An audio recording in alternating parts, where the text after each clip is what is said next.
Football season is weird because we actually look forward to Mondays. It's Reaction Monday. Sponsored by the Roofing Guys. The Fan. Your morning just got more interesting. Distilled and barrel-picked for your listening pleasure. Bo Bishop, a local sports media legend. What William T. Sherman was to the Union Army, he is to Northern College football. A husband, a father, and middling youth sports coach. He's friends with Central Ohio sporting royalty. Talking to Ohio State Athletic Director Ross Bjorken. Coach Day walking on with us right now. Good to see you, buddy. Good buddy Austin Ward. My good buddy Tim May, the Tim May Show. The great Doug Lavery's joining us. Hi, everybody. Dom Tiberi here. Oh, Reese came in and he handed me papers. Yeah, and then he said, "You see that button? That's the only button you need to worry about. Don't touch. There's 8,000 buttons in front of me." Oh, I didn't know what he was talking about. The one that says on. We blew the budget on this imaging, and only two guys answered our ad on Craigslist. Ryan Baker and Eric Reeser. Act accordingly. You're now listening to Bishop and Friends. Bishop and Friends is sponsored by Diamond Seller, your true jeweler for over 75 years. All right, let's do it live on a Reaction Monday edition of the program. Bo and the boys with you for the next three. Austin Ward an hour earlier today, so he will join at 9:30. We will blitz the Buckeyes coming up at 11 o'clock. 11:30, Mike Petraglia down in Cincinnati. And if you're just tuning in, I'm sorry. I'm sorry if you're a Bengals fan. It's brutal. It's absolutely the most brutal thing. It's just broken the last 10 minutes or so. What I think most people feared, and we'll get into this at greater length at 10 o'clock, but what most feared last night has become the reality that Joe Burrow will need surgery on his toe. He will be out a minimum of 3 months. Obviously, that's borderline season ender, and then it causes all sorts of questions. If he does return, can they be above water, so forth and so on. So just truly devastating news down in Cincinnati on what was honestly a pretty devastating day for the two NFL teams in the state. The Bengals did win, but I would imagine they would trade that win for Joe Burrow still being there. And so he's going to be out for an extended period of time, and it definitely changes what the Bengals can be as this season goes along. And as I mentioned, Mike Petraglia going to join us on that at 11:30, and we'll discuss it at greater length coming up at 10 o'clock. But have to get that acknowledgement out of the way that is the news of the morning, that Joe Burrow will have surgery on his toe. It is a requirement, and he will be out a minimum of 3 months. So just an absolute gut punch for Bengals fans on a Monday. Joe Burrow, this is an awkward transition, but we'll try and make it work. Joe Burrow was on a great team at LSU. One of the greatest teams in the history of college football, perhaps, was that LSU team in 2019. I'm not convinced anyone was going to beat them, or any team that I can recall in recent memory was going to beat them. I think they were that good. I don't think we have any teams like that in 2025. I don't. We were in the building for our game. I watched quite a bit of football in the morning and was paying attention all afternoon and did a lot of rewatching yesterday. And I just implore you to tell me who's great, because I don't see it. I don't see a great team in college football this year. I don't think LSU's great. They can't move the football. I'm not convinced that Miami's great.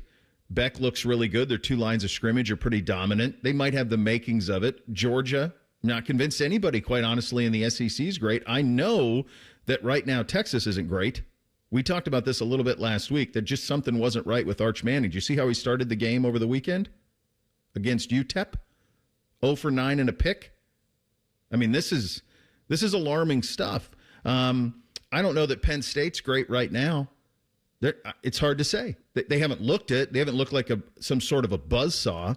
I don't think, as you look around the country, that there's any team out there that I look at them and go, they're great. Now, there are teams that can become great, and I think the one that you root for primarily can become great. I think it's got all the pieces required to be great. I think Penn State can be great. If James Franklin can stay out of their way, I think they can be great. Everybody's got questions, though. Can Penn State on the outside give you cause for concern when the talent equates? I don't know if Miami can be great. I'm not certain Georgia's can be great. I don't think that quarterback's enough to get him there, although he played pretty well down in Knoxville on Saturday afternoon. I think Oregon could get great. I think they're there. I think they can get there. Florida State, we'll wait and see. Texas A&M, nice win against Notre Dame. We'll see. Oklahoma, we were on them early. Yeah, they're kind of starting to check a lot of boxes. We know Clemson is not great. We were on that last week, that things just did not seem right with them, and now they sit at 1-2. You just look around the country, and you look at the programs that we talk about year in and year out, and it's quite possible, guys, that what did happen here in year 2 of a 12-team playoff and year 3 or 4 of free transfer and NIL and portal and all of these things, that what we've got in college football, I think the other thing that's a factor here is so much youth. We knew that this was going to come because there were no starting quarterbacks returning in the Power 5 perennial powers. I mean, it was Drew Aller at Penn State. It was Cade Klubnik at Clemson. There weren't returning quarterbacks. It was new guys across the board, and that's what it looks like. It looks like a bunch of teams working at Nussmeier at LSU, a bunch of teams, and they haven't looked great. It looks like a bunch of teams working in new quarterbacks. And so it's possible that in the second year of a 12-team playoff, what you're going to get by the time we get to December is just wide open. Truly wide open. A year ago at this time, you could have said, I could have given you 3 or 4 teams. I probably would have given you last year at this time, Ohio State, Oregon, Texas, and Georgia. Probably wouldn't have had Notre Dame in that mix at this time a year ago, but I would have given you those 4. If I would have said you can have those 4 of the field, you would have taken those 4 every single time. This year, who are the 4 you're taking? Which 4? Because I look at them, and I think this team here in our town has the highest ceiling of any of them. I think it's got the most talent. I think it's got the highest ceiling, right? They've looked the best. We'll get into some of the red zone stuff that happened over the weekend and some of the other issues with the game in just a second. But just in terms of the ceiling of this team, I think it's there. Penn State's ceiling can be limited because of Franklin. Oregon, pretty high ceiling. Who else? Is it Miami? Is it Georgia? Who is it? There is no great right now. There are teams who can become great, but what you're going to get in December with a 12-team playoff, in my opinion, is the most wide open chase to a national championship that we've ever seen. I mean, this will probably go back to the year, I want to say it was 07. It was 07 when it was West Virginia and Pitt. There was a year that had like Missouri and Kansas. I think that's what you're in for. That year in 07, an Ohio State team that lost on senior day to Illinois played an LSU team that had 2 losses. That was your national championship game. That might be what you're in for in 2025, fellas. It looks that way. I think you're a long time removed and a long way away from the backyard brawl having national implications. Mm-hmm. But I think with trying to grade any team this season, I think for me it's who has the least amount of questions. And Fair. They've all got them.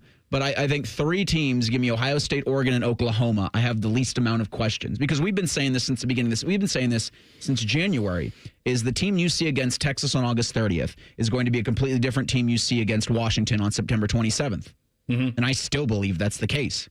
Yeah. And so you extrapolate that for every other team in the country. And, I mean, who's to say, Utah's 3-0. Who's to say that, like, the Utes don't sneak into the top 10? Like, is Illinois legit?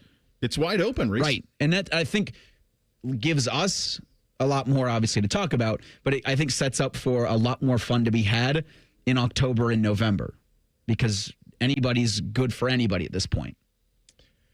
I think the more I watch this and I see the other teams in the country, mm-hmm. and I'm not the scarlet and gray colored glasses fan. Yeah.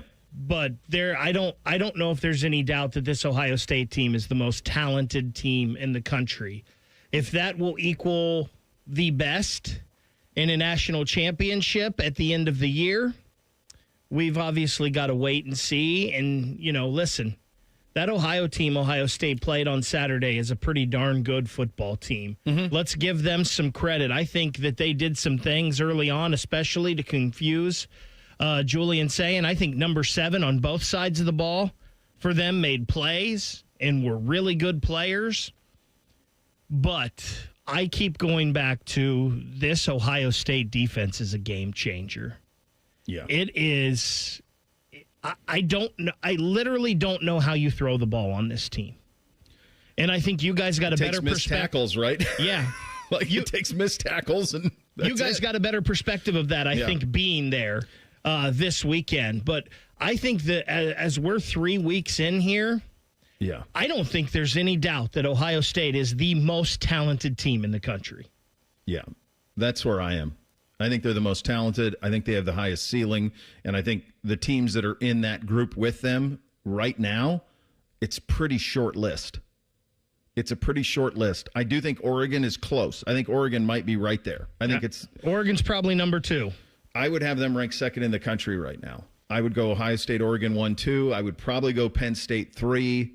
And then Miami, LSU-ish is probably the way that I'm leaning. But that's where I stand here, is that this team has the highest ceiling.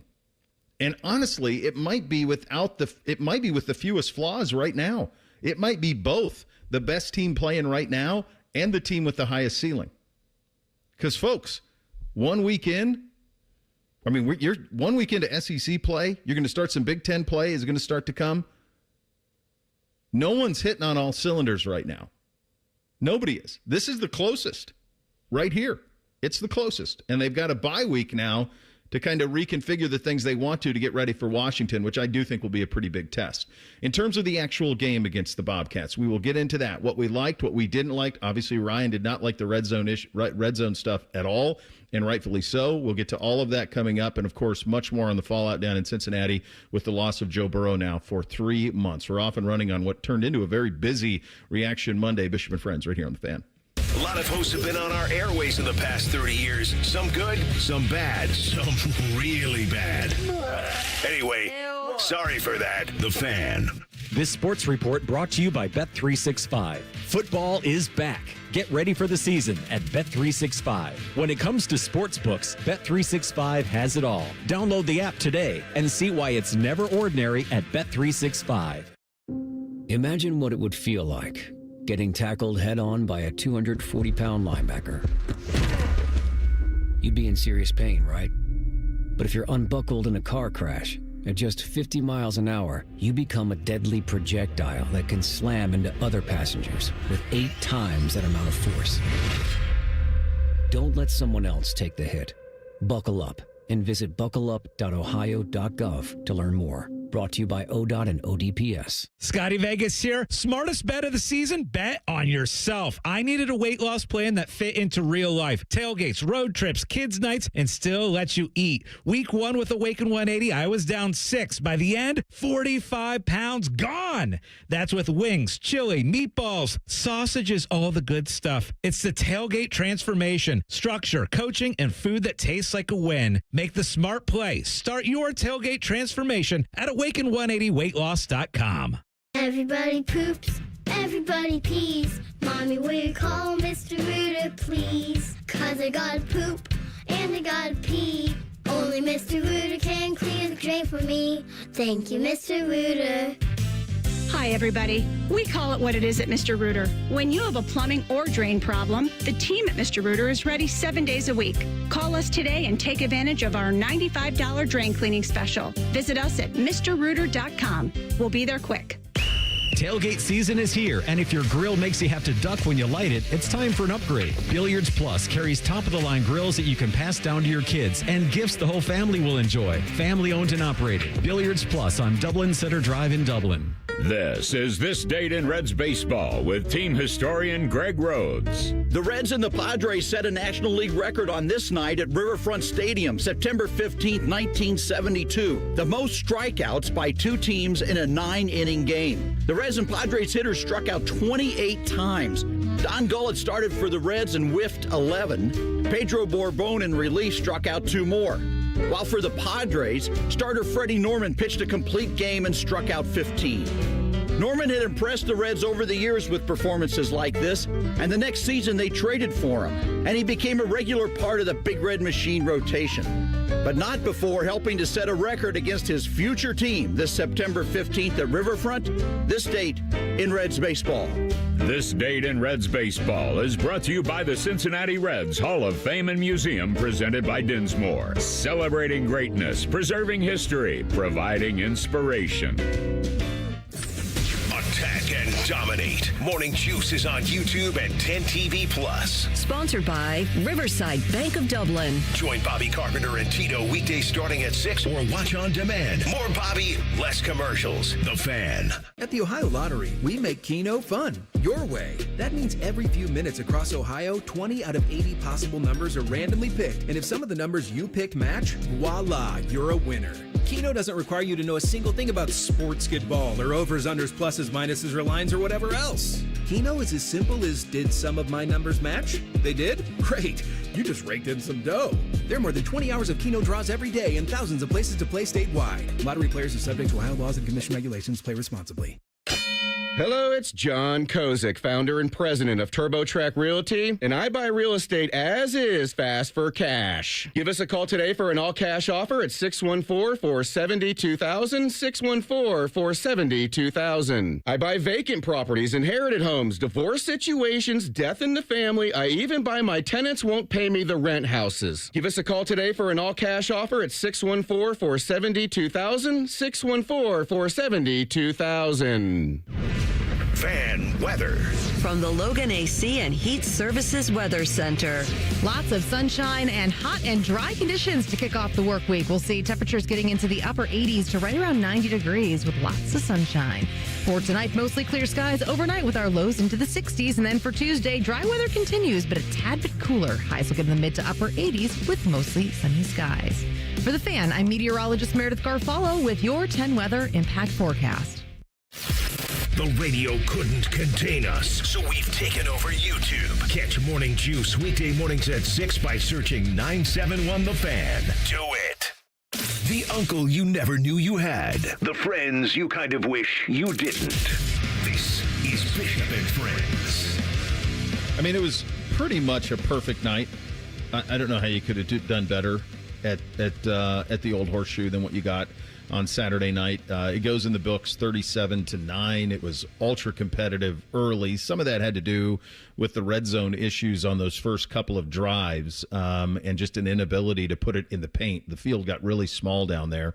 I'll tell you, when you're in the stadium, you don't have the ability to see replay, because one of the things I was listening to Timmy and Jay-Z after on the post game, and I was listening to them talk about how Sayan missed a couple of things in the red zone. Well, when you're in the building, you're not seeing that stuff. It's happening in the moment and you can't see it. When you're watching it, I guess this was on the app, on the Peacock app, then you get a little bit of that where you can see some of the things that were missed. I thought positively, I think this is the best defense in the country. And I don't know that it's particularly close. I had, some people questioned, are we sure enough we're good on the defensive line to create the type of havoc without having to blitz? I think they'll get there without the advantage of being able to watch it all and see all the replays. It felt to me like they rolled through the defensive line pretty good and kept them moving. And certainly the back seven I would put up against anybody in the country. I think it's the most talented defense in the country. I think Matt Patricia's a mad scientist. Offensively, I felt this was the first time this season that it felt to me like Julian was predetermining a little bit.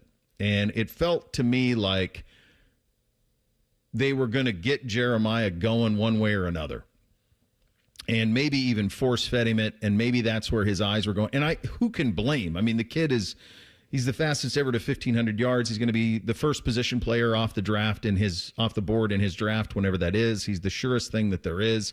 But it did feel like maybe that some of the throws were being predetermined a little bit by Julian. The first interception, it's a ball batted down. If memory serves, it was a spy that ended up dropping into a passing lane and caused the deflection. The second one, this is one where you didn't even have to have the ability to see the replay to see that Max Clare was open by, I don't know, what seemed like 75 yards on the second interception, where everybody wants him to eat it at that point. But also, I can put myself in his head and see out of the corner of my eye that Max Clare is so open, and if I buy a half second, I might be able to get it out there to him.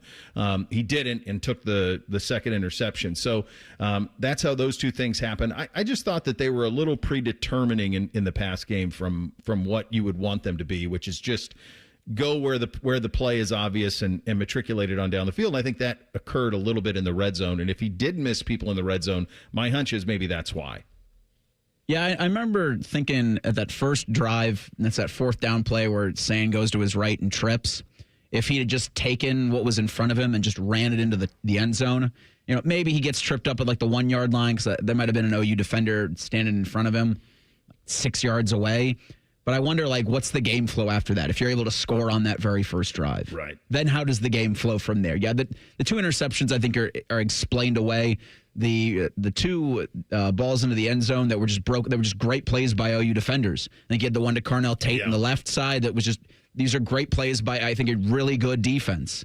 Like this Ohio team. And, I think you heard Pat McAfee last week say this is a playoff team. Like, you're getting their best shot. And there were a lot of times during this game where I thought Ohio State's not giving you theirs. Yeah. Like, this wasn't a trade-off. This wasn't like a 1-to-1 punch. This was OU giving it its best shot, even without Parker Navarro for maybe a quarter of that game. And Ohio State at times getting a little sleepy. Ryan Day talked about it this week, right? Like, if you grow up in Ohio, and a lot of these kids on Ohio's roster have, playing in the shoe is a dream come true. Yeah. So you're always going to get Ohio's best shot when they come into the shoe. And listen, Ohio's best shot is pretty good this year. Yeah, they're good. They're a pretty good football team. Them and Toledo are going to be battling to win the MAC this year, and they'd probably be favored against half the Big Ten. They're a pretty darn good football team. Also, there's some tape now on Julian Sayin. Say what you want about the Texas game, and Texas is a better team and a better defense than Ohio. They had no film to watch on Julian Sayin. They didn't know what they were getting into. Ohio had 2 full games now to watch of this kid throwing the football around, seeing maybe something that he's missing or not doing well. And I think especially in the first half of that game, they did a couple things to confuse him. Maybe a couple things that he hadn't seen yet. And there were some times where he didn't see it, right? We're nitpicking a kid that still completed like 75% of his passes and threw for 374 yards. That's what we do around here, right? Yeah. It's been a long time since I've seen it. What Ohio was doing, and I'm sure Tyvis would echo this, and probably did this morning. So what Ohio was doing was they were really they were daring Ohio State to take deep shots.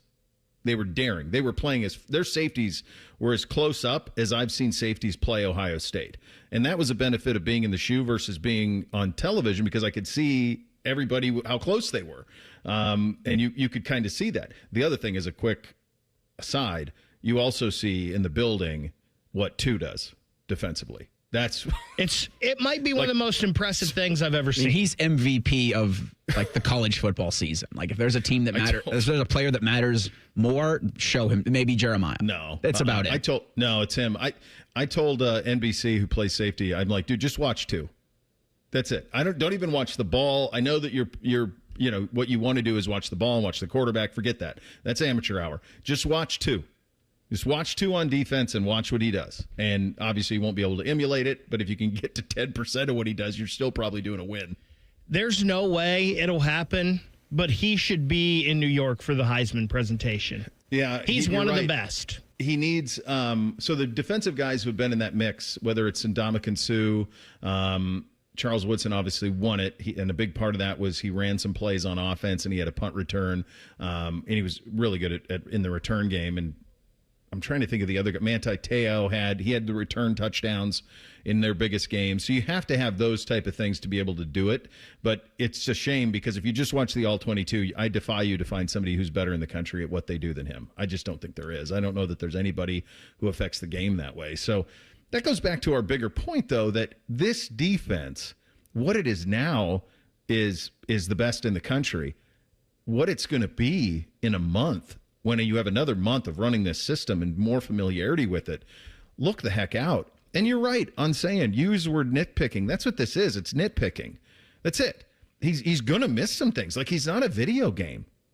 Like, sometimes you miss things. He's in his first year as the starter. He's 18 months removed from being a high school kid. Like, he's going to miss some things. He don't miss much. Even on the throws, it's almost shocking when he throws one that's inaccurate. Because everything's on the screws. I mean, those deep balls, the 2 posts, the one to Carnell, the one to Jeremiah, are money. The one down the right sideline to Jeremiah, everyone was like, oh, he waited. It was late. I think he was putting air under it so Jeremiah could make a play on it. That was one thing that Ryan's pretty adamant about. Like, put air under it so that our guys can make plays on them. We have the two best deep ball playmakers in the sport. So let's put some air under it. I think that's what he was trying to do there.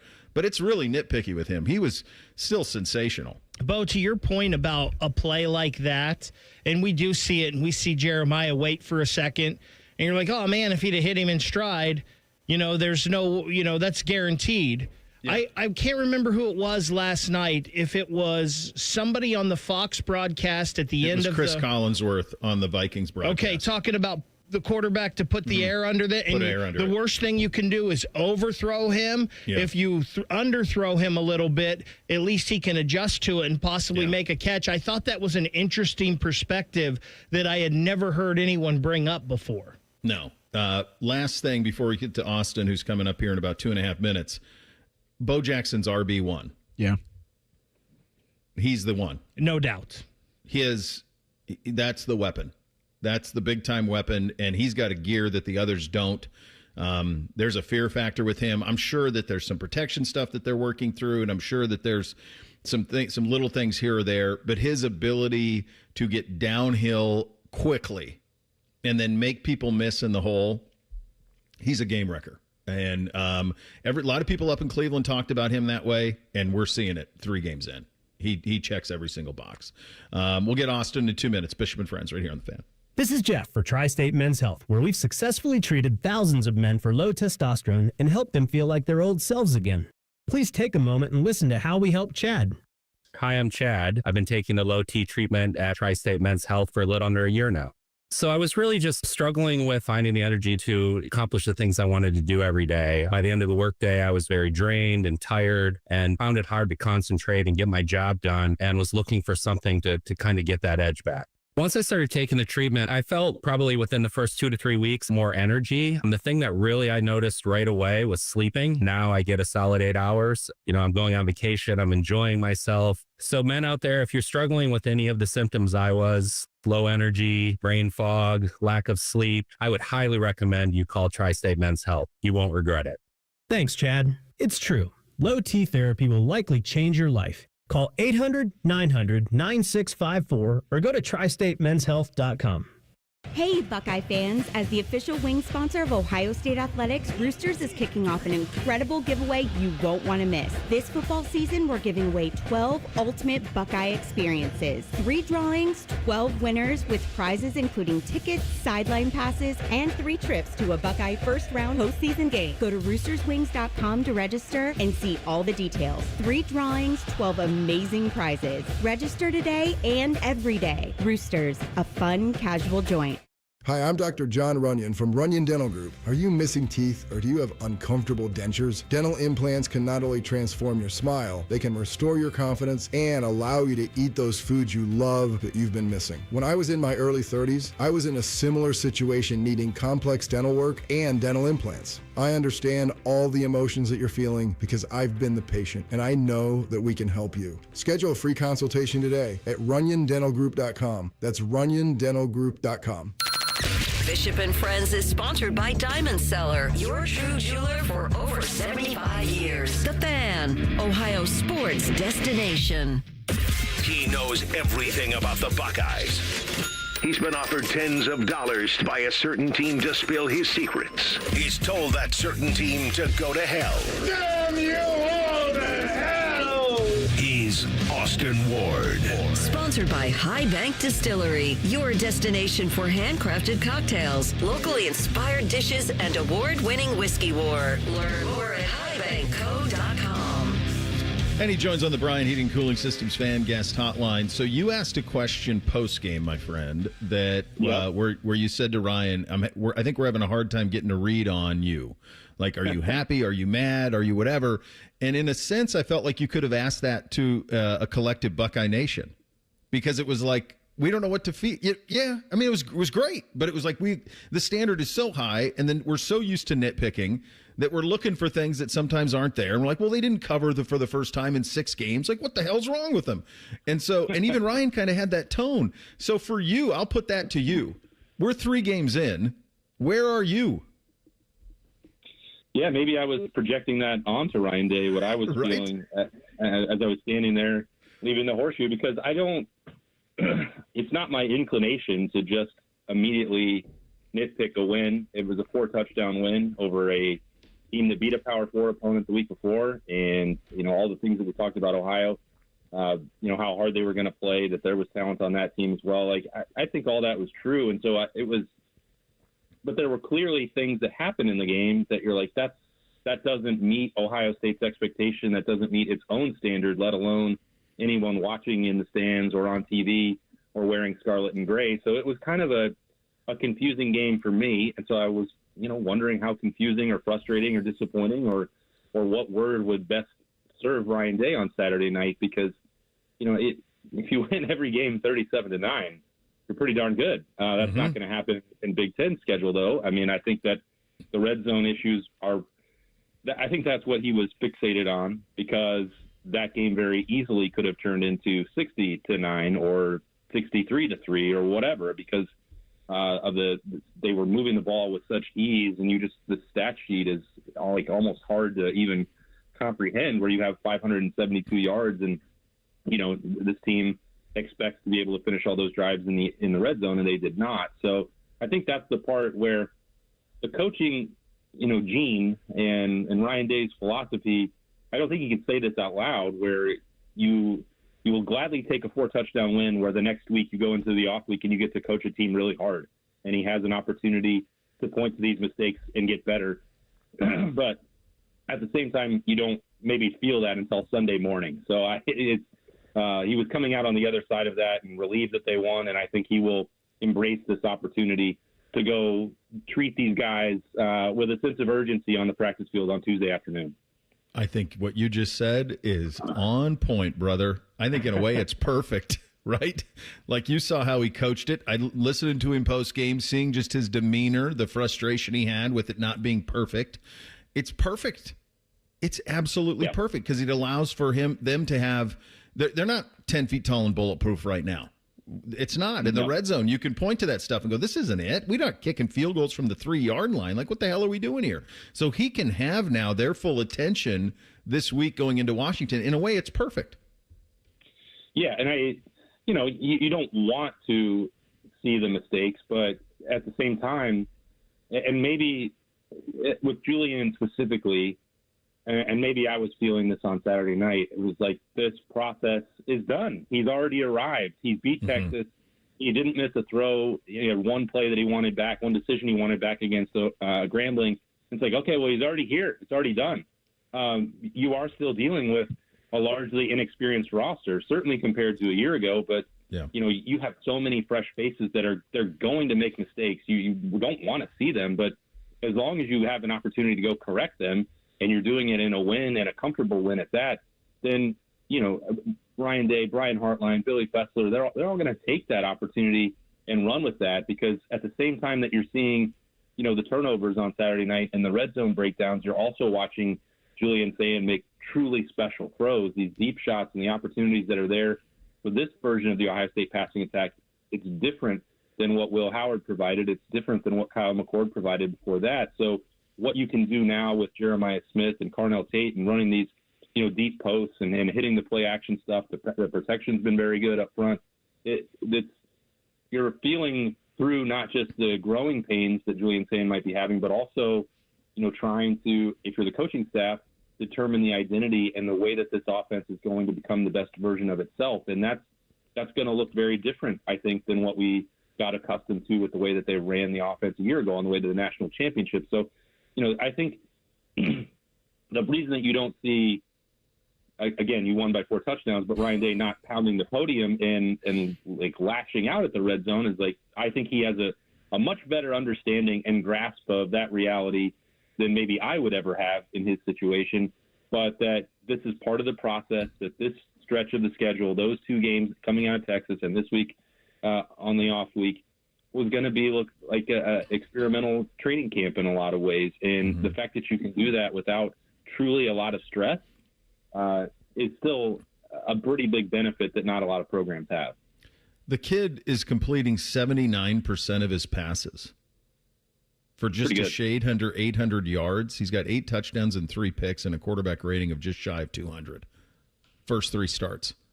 You know? I mean, like, let's have a little appreciation. Not you and me, but just in general. I just think we are, because, and this is always hard. I asked Tim May about this last week. I asked Doug about it too, and I'll ask you.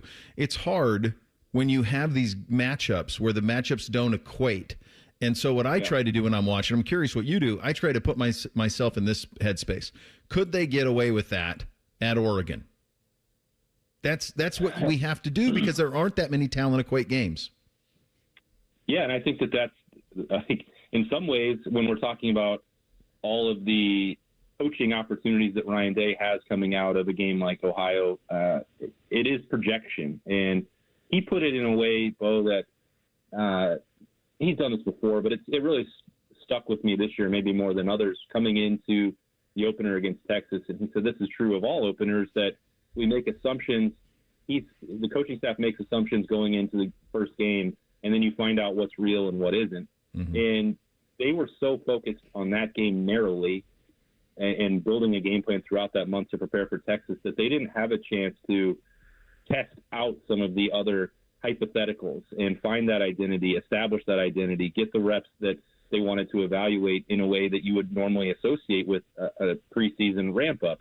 And so I think that when you put it in that perspective, you are still at this moment for Ohio State. You beat Texas, but that was so specific. There was no depth play. There was no rotation going on. What was asked of Julian was so limited that they didn't actually test out a lot of uncertain things at that point. And they've progressively done that more, first against Grambling, where, those reps are going to be whatever they are. And then I think there was more significant opportunities to do that against Ohio with an eye on Washington down the road. So, the things when you're watching Julian Sayin specifically that you mentioned, Bo, why it can be get away with it or whatever in this case, or what is it going to look like against the best opponents, is the poise that he showed against Texas now combined with maybe 5 throws at this point through 3 games that were off target. It is you watch around college football, and I was watching the end of the Eagles-Chiefs game yesterday, and Patrick Mahomes misses a wide open receiver, like no defender around him within 20 yards.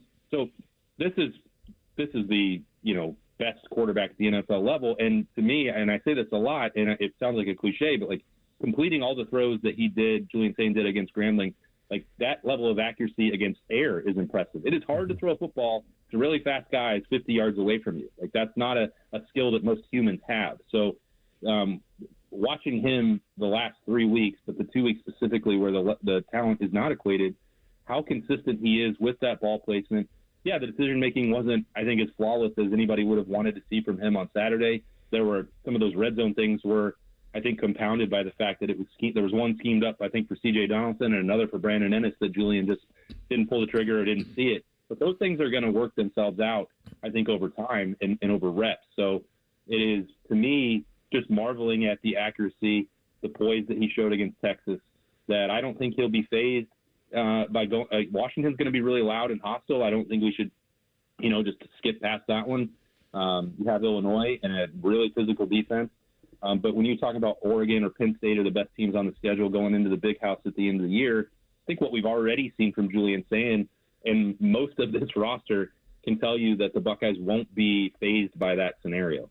No, not at all. And this kind of dovetails into kind of my thesis of the show today, which is there are no great teams right now, bud. There aren't. Everybody's got flaws. I think this one's got the highest ceiling. I mean that. Not just saying that because we continue to do the show here. I think it's this one. I think it's Oregon. Yep. Penn State a little bit, but I just always worry about Franklin. But I don't see Dom. I think we're headed for the most wide open chase to a national championship we've seen in maybe damn near 20 years, bud. I think you're probably right. But and as you mentioned, like both Penn State and Oregon have shown some flaws that we could nitpick, and we're already doing that for Ohio State coming out of the Ohio game. And we're all hyper aware of what they are in Columbus because that's just the way it works here. Yeah. But I completely agree with what you said at the first part. The highest ceiling, I think, is unquestionably at Ohio State, and it is because what Julian Sayin can do for this passing attack. It is because this defense, I think we almost take it for granted because we're talking about some of the things that didn't go perfectly on offense. They've allowed 2 touchdowns in 3 games. Nobody has scored more than Ohio's 9 points yet against them this year. And you can say, well, just remove Grambling from that equation. Fine, whatever. They held Texas to 7. I don't think Arch Manning was hurt going into that game. I think maybe getting hit by Arvell Reese could have affected what we've seen from those facial expressions from Arch the last couple of weeks. But that's aside the point. I think, and it's similar to me and reminiscent of what happened a year ago, because if this growth curve and the learning process plays out the way it tends to for Ohio State and the talent that it has assembled, by the time you get to December and January and they're tapping into that ceiling, I mean, then you might have a truly dominant team, because I think all the pieces are here for the Buckeyes. I agree with you. Yeah, I think it's going to be a fun fall, and it's going to be a wide open fall around the country. Good chat as always, buddy. Thanks for fitting us in early today. Appreciate you guys. Sorry for the late notice to move, but you guys are the best. Always a win when you're on, brother. Good to talk to you as always. That's the great Austin Ward, The Beat with Austin Berm and the Roosters live show on YouTube. What's up? You'll hear from Ryan Day and your quarterback, Julian Sayin, coming up next. Bishop and Friends, right here on The Fan. The sound of Paul Keels calling a Buckeye game is erotic. Oh, yes. Your home of the Buckeyes, The Fan, Ohio's sports destination.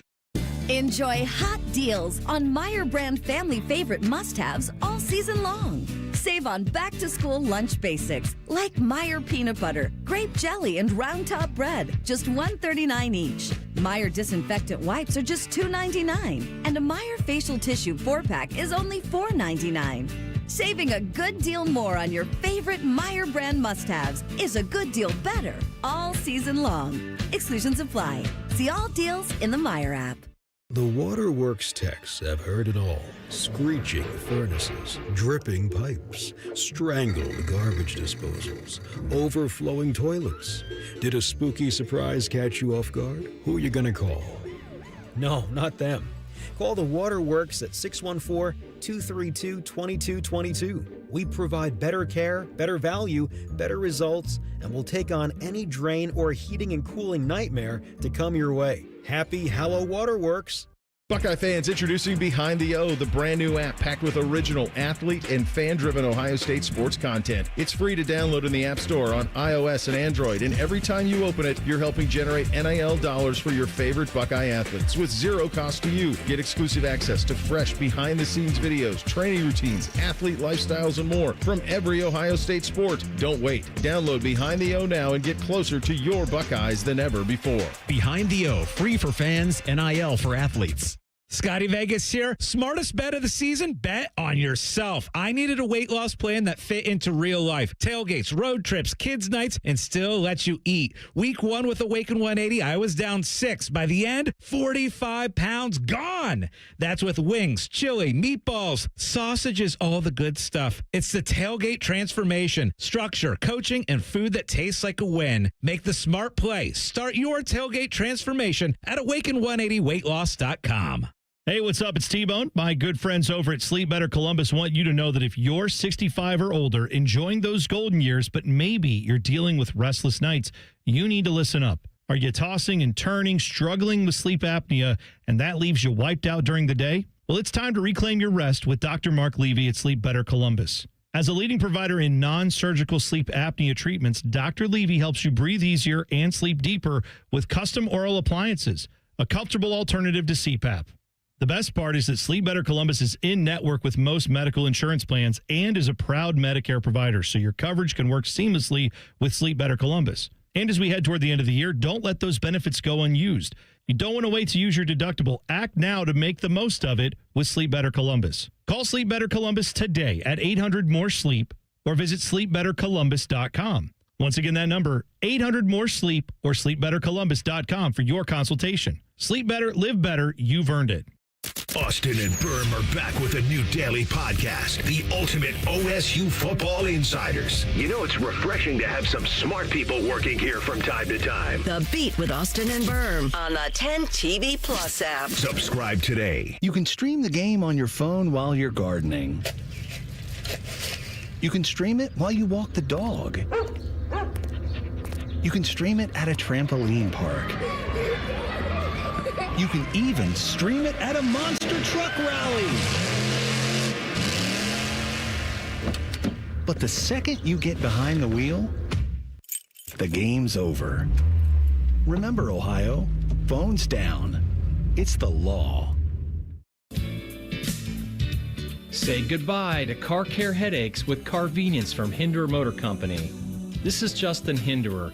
For only $49, we'll pick up your vehicle, leave you with a rental, and return it fully serviced and spotless. No more juggling your schedule or wasting hours at the shop. Carvenience lets you focus on what matters while we take care of all the rest, making life easier.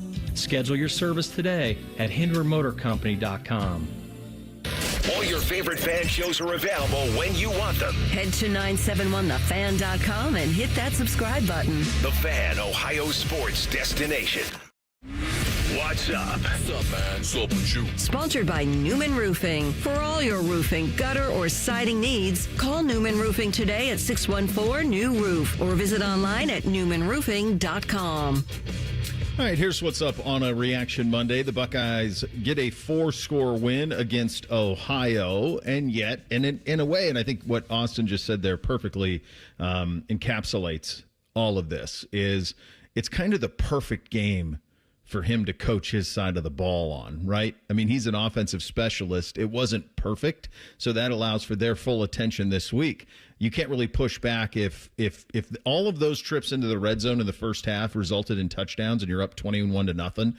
It's a very different tone that you can take. But you win by 4 scores, and now you have things that you can coach to. And one of the things that he is going to coach to is the red zone issues. Here is Coach Day on that. I think it's more about when we got down into the red zone, we weren't able to execute, and those runs were not efficient. So I'm going to obviously watch the film and figure out if it was, scheme, if it was coaching, or if it was personnel. And we got to do a better job when we get down in the red zone. We got down there a couple times, had to settle for field goals, and went for it the first time, went to kick the field goal the second time, didn't want to get greedy, and then on the touchdown to CJ, we don't get in. We step out of bounds at that moment in that game. Again, can't let ego get in the way and just kick the field goal. And let's not get this game into a situation we put ourselves at risk, because I felt like we were moving the ball well. We just had to finish these drives off, which is frustrating. That's such a great answer. That's so candid. The last part there, I mean, that puts you in the head of a coach. He's thinking to himself, first trip down there's like, all right, let's put it in. This is Ohio. Like, let's go. Let's put it in the paint. And then they don't. And then the next time down, everybody in the building's going, go for it, go for it, go for it.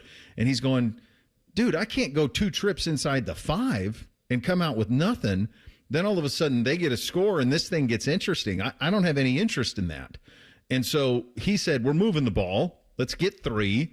We'll get 3 again. It's not what you want, not what I want. But at the same time, we have to net some returns out of this. Everybody talks about going for the 4th down thing. If you convert it, it's undefeated. If you don't, the amount of damage it does to your psyche and the opposite to that team is through the roof.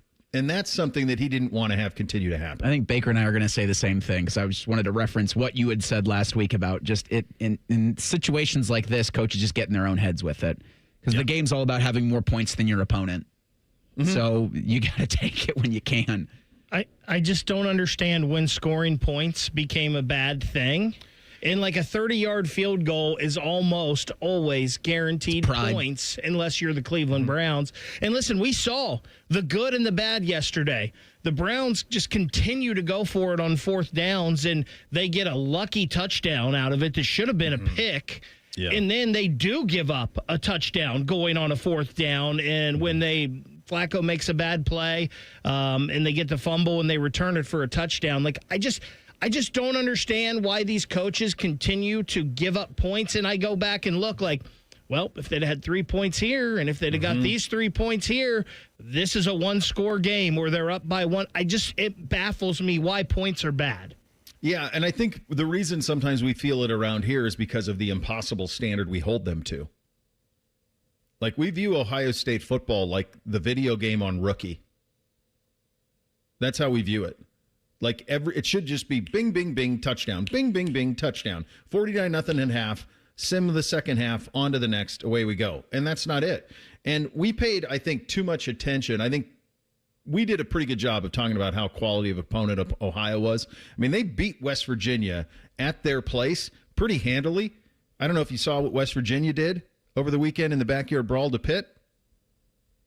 So that's a quality team. That's a very quality team. And I agree with what Bake said, that certainly in the back third of the Big Ten, they would beat the brakes off of UCLA, obviously. I mean, everyone beats the brakes off of UCLA. There's a lot of LA. Already fired. I got to use that as much as I can today. We're not in LA anymore. Well, he's still in LA. He just doesn't have a job. He doesn't have a job anymore. But yeah, so that's, I think, kind of what we view this as, of just this impossible standard of all of it. One of the things that I did want to get to, and I really hope they don't go this way. My hunch is Bake is going to like the idea of this. But they talked about the red zone stuff, and there was the play with Lincoln running. And they were like, well, could you use that in the red zone? Here's Ryan Day on Lincoln. Yeah, and it will be. It'll continue to be, because the good news with Lincoln is Lincoln can throw it and he can run it. So I thought he did a nice job reading it. He found himself right behind that double team in the puller and hit it. So that was a good conversion for us. We do have more things for him, but the whole offense available when Lincoln's in there. So we'll keep looking at that and probably have some of that available. Not that it's not going to be a surprise, so it's not a secret. Have some of that available in the red zone if we're having a hard time. Something to go to as a weapon. I think you got to be careful there. I think you have to be a little careful there. I think that there's a clear difference in terms of playing style between Julian and Lincoln. And I think when you start doing those things at some times, and he knows his guys better than me, and he's won a national title, so who am I to second guess anything? And I'm not totally doing that right now.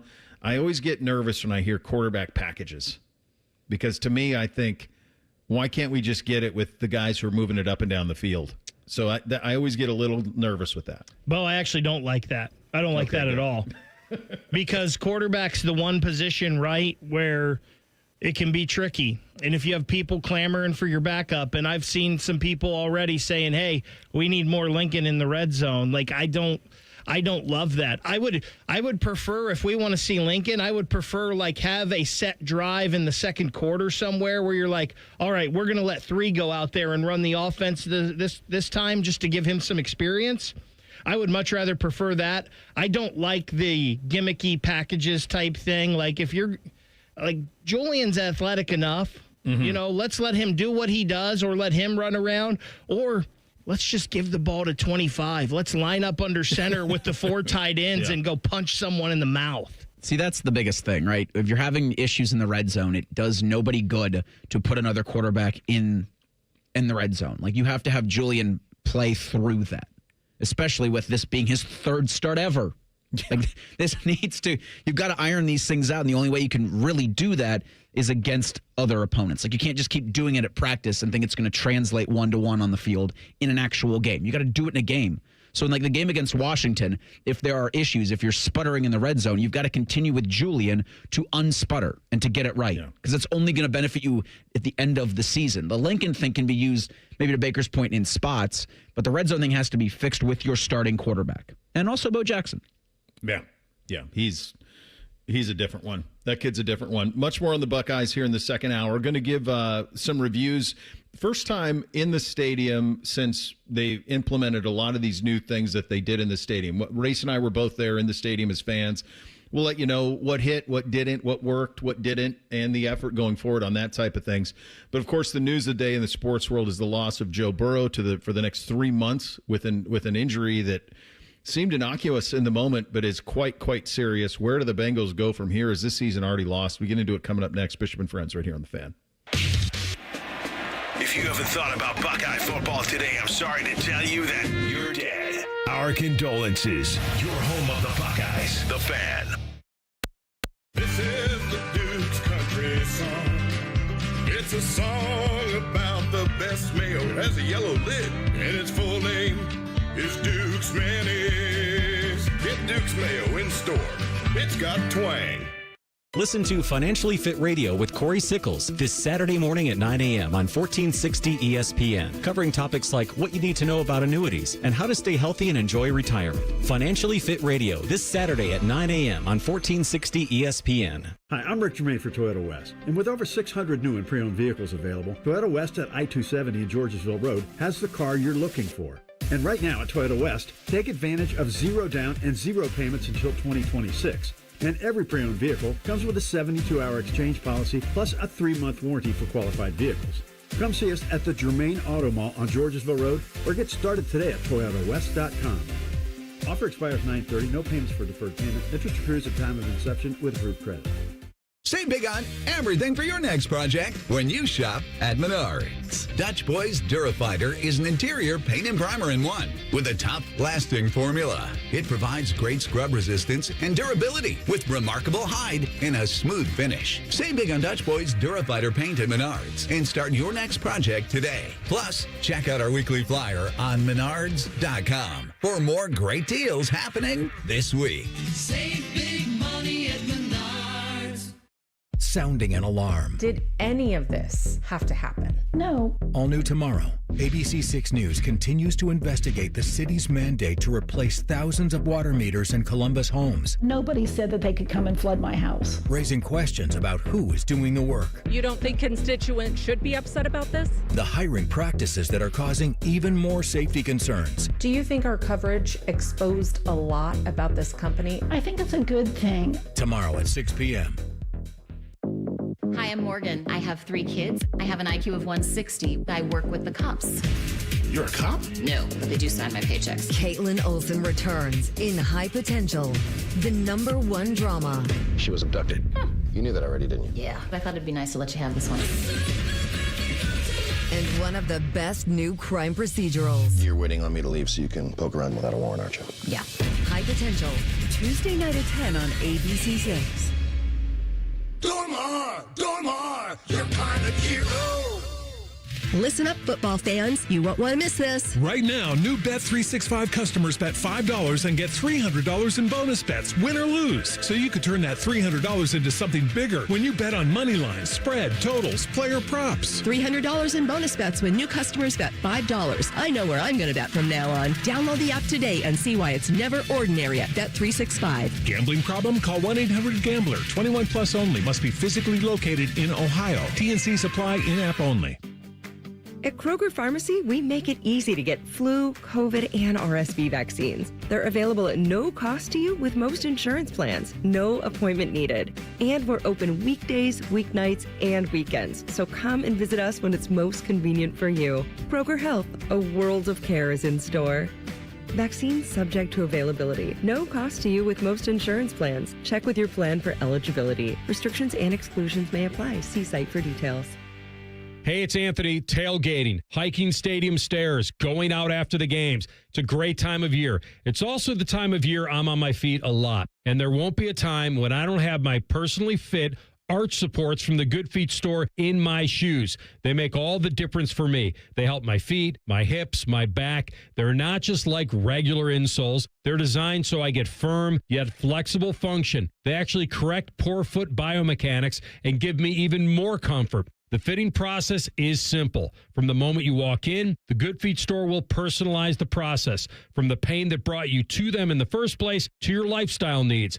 They'll properly measure your feet and arch size. Then take the free test walk. If you love them, wear them home like I did. Your new arch supports will help you begin living the life you love without your feet getting in the way. Just stop by the Good Feet store on Polaris Parkway or Stringtown Road in Grove City and learn more at goodfeet.com. It's always a good day at the Nationwide Children's Hospital Championship, September 18th through 21st at the Scarlet Course. PGA Tour's rising stars compete, Hub 13 drink specials, and more. Get free tickets today at ncc-golf.com. Broadcasting from the Lindsay Honda Studios. Honda makes the cars. Lindsay makes the difference. Visit lindsayhonda.com. WBNS-FM, HD1 Columbus. Good morning. I'm Eric Reeser. The Bengals are off to their first 2-0 start since 2018, but they'll need to navigate the next several months without Joe Burrow. Cincinnati's franchise will undergo surgery to repair a turf toe injury suffered yesterday in the second quarter of their 31-27 win over the Jags. Backup Jake Browning scored the go-ahead touchdown with 18 seconds left in the fourth. Browning will get the start Sunday at Minnesota. He'll quarterback the Bengals until mid-December at the earliest. It'll be at least 3 months for Burrow to make a return. Week 2 in the NFL wraps up with a Monday night doubleheader. The Texans host the Buccaneers at 7. You can hear that game on the Fan following the Buckeye Roundtable. Then the LA Chargers play at the Raiders, the 10 p.m. kick from Las Vegas. In college football, Ohio State's 3-0 and on the bye next week. Buckeyes are at 2-0 Washington next Saturday. Ryan Day is going to join Buckeye Roundtable tonight at 6:30. This update is sponsored by BMI Federal Credit Union. Enjoy rates lower than the national average, plus a special rate on balance transfers with a Visa Platinum or Visa with Rewards credit card. The only thing better than watching football is talking about it. So we invented Reaction Monday. Sponsored by the Roofing Guys. The Fan. Find us on YouTube. Search WBNS Radio and you can see what Bo looks like. But only if you subscribe. This is Bishop and Friends. All right, second hour here on Reaction Monday. Victory Monday for the Buckeyes. Victory Monday for the Bengals as well, but it comes with a heavy, heavy price. What was feared last night, reality this morning. Bengals quarterback Joe Burrow went down on a sack in the second quarter, suffered a toe injury after just getting kind of piled up upon. And Jeremy Rao, who I know real well, he was at Fox 19 down at Cincinnati, believed to have suffered a turf toe. Then this morning we get the report from Adam Schefter, among others of ESPN, that in fact Joe Burrow is going to be done for a long, long time. 3 months, it's going to be surgery. He'll be out, as the Handsome Update anchor just told you, until mid-December at the earliest. It could be longer, though, obviously, with this type of thing. And the Bengals are going to have to make a decision on where they go from here with him and how they're playing at that time. Can they keep their head above water? All of those questions are legitimate. Here's one that I would pose to you as you consider the fact that if he doesn't come back this season, it will be the third season in 6 where he has had a season-ending injury. Are we to the point where Joe Burrow is now Andrew Luck of no fault of his own, that we just will never get? I mean, this is half of his 6 seasons, guys. And this isn't his fault. Wasn't Andrew's fault either. Like, sometimes the injury bug just doesn't treat you well. But if he's going to miss the majority of this season, obviously, in a season where they pushed all of the chips into the middle of the table, every single one, this is a one and done for Trey Hendrickson. One and done, and he's gone. And by the way, massive sack in the game last night to salt the game away. But I think that is now a reality. I mean, it just sucks. Quite honestly, it just sucks. For the Bengals, it sucks. For Burrow, it sucks. For Bengals fans, it sucks. I do think Browning's going to be good enough to keep him in the 500 world over the course of the next 3 months. But this is not what this season was supposed to be. And of no fault of his own, Joe Burrow is just somebody who gets hurt a lot. Yeah, I saw a lot of that yesterday, those comparisons to Andrew Luck. And it's really unfortunate because even as a Browns fan, you root for Joe Burrow. I've been rooting for Joe Burrow since he was a quarterback at Athens, right? Yep. He threw 7 touchdowns in a state championship game in Ohio Stadium. Like, this is a guy that you want to succeed. You want to see succeed, despite playing for the team that you probably, as a Browns fan, should be rooting against the most. Mm-hmm. But for Cincinnati, yeah, it's the NFL's not fair. And this is example 5,276 of that. This team, not dead yet. No. But the next couple of weeks, I'm only looking ahead, right, to the 21st against the Vikings. But then you got the Broncos, the Lions, and the Packers. And Jake Browning showed you yesterday why he is a backup quarterback. Now, that drive at the end of it where he leaps over the pile to score the touchdown, there's also 3 interceptions. Mm-hmm. This is going to have to be like we talked at the beginning of the season, the Bengals are going to score 35 points on everybody. Now it's the Bengals are going to have to hold teams to 10. And look, they're not doing that. No. Jake Browning lifted the boats sometimes at Washington, too. Mm-hmm. And his players loved him, but there were also some big mistakes, and that's kind of been what we've seen of him as a quarterback in the NFL. Now he's going to get a long-term shot. It's crazy that you have a guy like Joe Burrow, and this is the Bengals' pass pro ranks since they drafted him. 29th, 30th, 30th, 27th, 32nd, and 28th. And I'm sure it's more than that, right, with Joe Burrow getting hurt. He got hurt at Ohio State, and maybe he would have been the starting quarterback. But Dwayne Haskins got in that Michigan game, and the rest was history. Joe went on, obviously, to LSU, and it worked out fine for everyone involved. Mm-hmm. But, man, You would think you would try to protect your investment a little better. And I don't know. They have tried. They've drafted guys. They've brought in free agents. It just hasn't worked out. For some reason, some organizations don't do great. Like Bill Belichick never did great discovering wide receiver talent, right? Couldn't do it. Maybe the Bengals just aren't good at evaluating offensive line talent. Yeah, I mean, that's clearly the case because they have tried. I mean, you think about all of the names. You think about Jonah Williams. You think about Amarius Mims in 2024, 3 more offensive linemen in this last draft. I mean, they've tried so many guys. Jackson Carman. I mean, they've had so many guys that they've tried to draft and put them in there, and it just, for whatever reason, it hasn't worked. And you know, those pass pro numbers are terrifying. One of the knocks on Joe was that he would sometimes hold on to the ball a little too long to try to make a bigger play. That's one of the knocks on him because he's an elite athlete. And so he can create a little bit more time and space. He likes to hold it for a half second longer, a millisecond longer for that guy to break a little more open for the bigger play. But with that comes putting yourself in harm's way a little bit.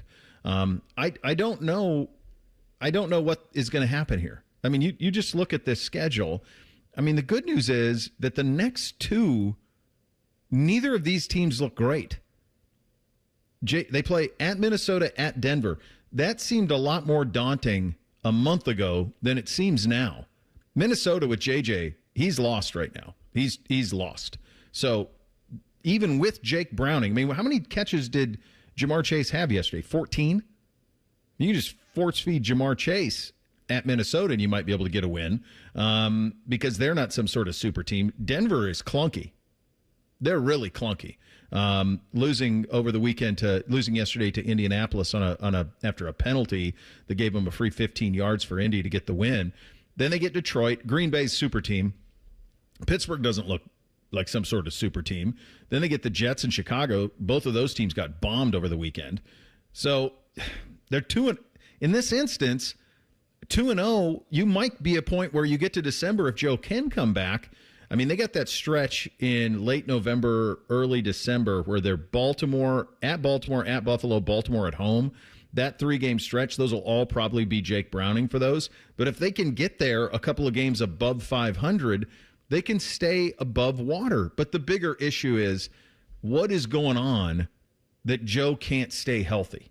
I mean, this is a freak thing. A turf toe that requires surgery that you're out for 3 months on a sack? I mean, how does that happen?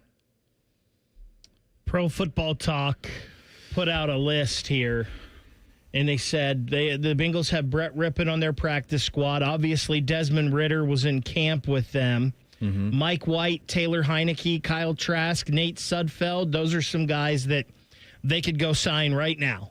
They could bring them in. Wouldn't cost them anything other than signing those guys. Kirk Cousins has been mentioned a lot. Jameis Winston seems to be, he's number 3 on the Giants. Case Keenum, Sam Howell's with the Eagles.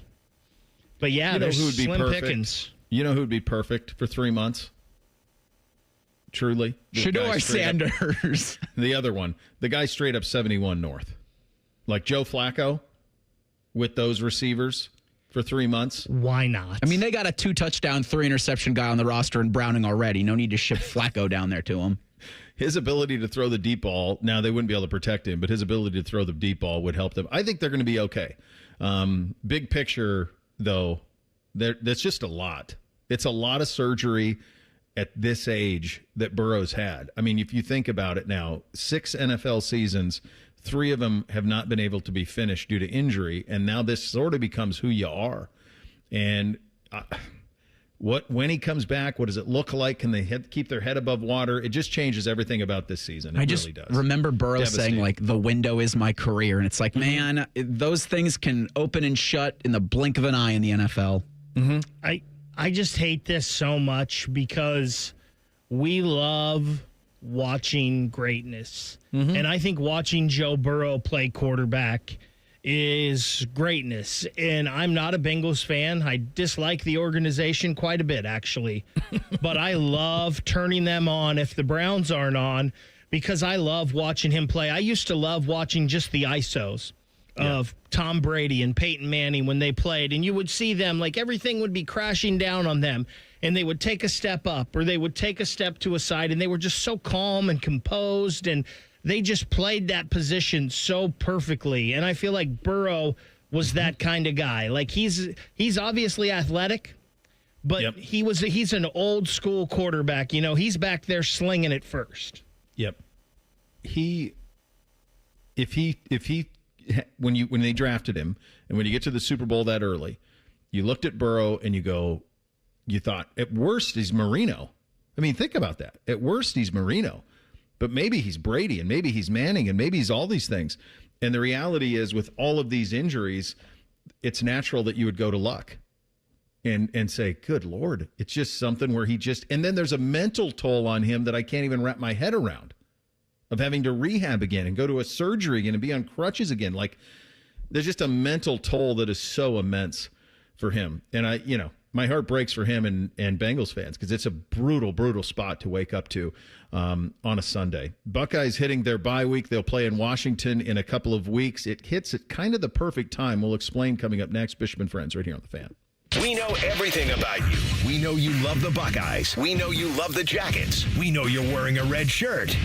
I just freaked the hell out of someone. The Fan. I need a small order of sheet metal to repair something in the shop. It's not much, but can you help me out? At Metal Supermarkets, no order is too small. Wait, really? Yep. What about small home projects? Yep. For a car I'm working on? Yep. Any kind of metal? Yep. Cut to size? Yep. With no minimum order? Yep. How about 1,000 cut pieces of aluminum flat bar? Yep. Choose from over 8,000 types, shapes, and grades of metal in any quantity you need. And yes, we're serious. Any metal, any size, ready fast. Locally owned on Wilson Road. Common Man here for Hollywood Casino and the ESPN Bet Sportsbook. Timmy, it's football season. That means winning and fun. Oh, yeah. We have tailgate buffets for all of our watch parties. The 3 apps for $12 special. $25 Miller Lite buckets. And don't forget the crab legs. That's extended through September. So reserve a table at HollywoodColumbus.com. And how about this for new members? Sign up for the rewards program on the Penn Play app. Get a $20 dining credit. And you get more crab legs. Gambling problem? Call 1-800-GAMBLER. Hey, crab legs. Crab leg problem? Call 1-800-CRAB-LEGS. Listen up, players. You won't want to miss this. Right now, new Bet365 customers bet $5 and get $300 in bonus bets, win or lose. So you could turn that $300 into something bigger when you bet on money lines, spreads, totals, or player props. $300 in bonus bets when new customers bet $5. I know where I'm going to bet from now on. Download the app and see why it's never ordinary at Bet365. Gambling problem? Call 1-800-GAMBLER. 21 plus only. Must be physically located in Ohio. T's and C's apply. In-app only. Everybody poops, everybody pees. Mommy, will you call Mr. Rooter, please? 'Cause I gotta poop and I gotta pee. Only Mr. Rooter can clear the drain for me. Thank you, Mr. Rooter. Hi, everybody. We call it what it is at Mr. Rooter. When you have a plumbing or drain problem, the team at Mr. Rooter is ready 7 days a week. Call us today and take advantage of our $95 drain cleaning special. Visit us at MrRooter.com. We'll be there quick. Is your business craving efficiency? Is it hungry for productivity? Then there's a tech solution you should implement now if you want to crush your KPIs and you also want BLTs or burrito bowls or like bagels.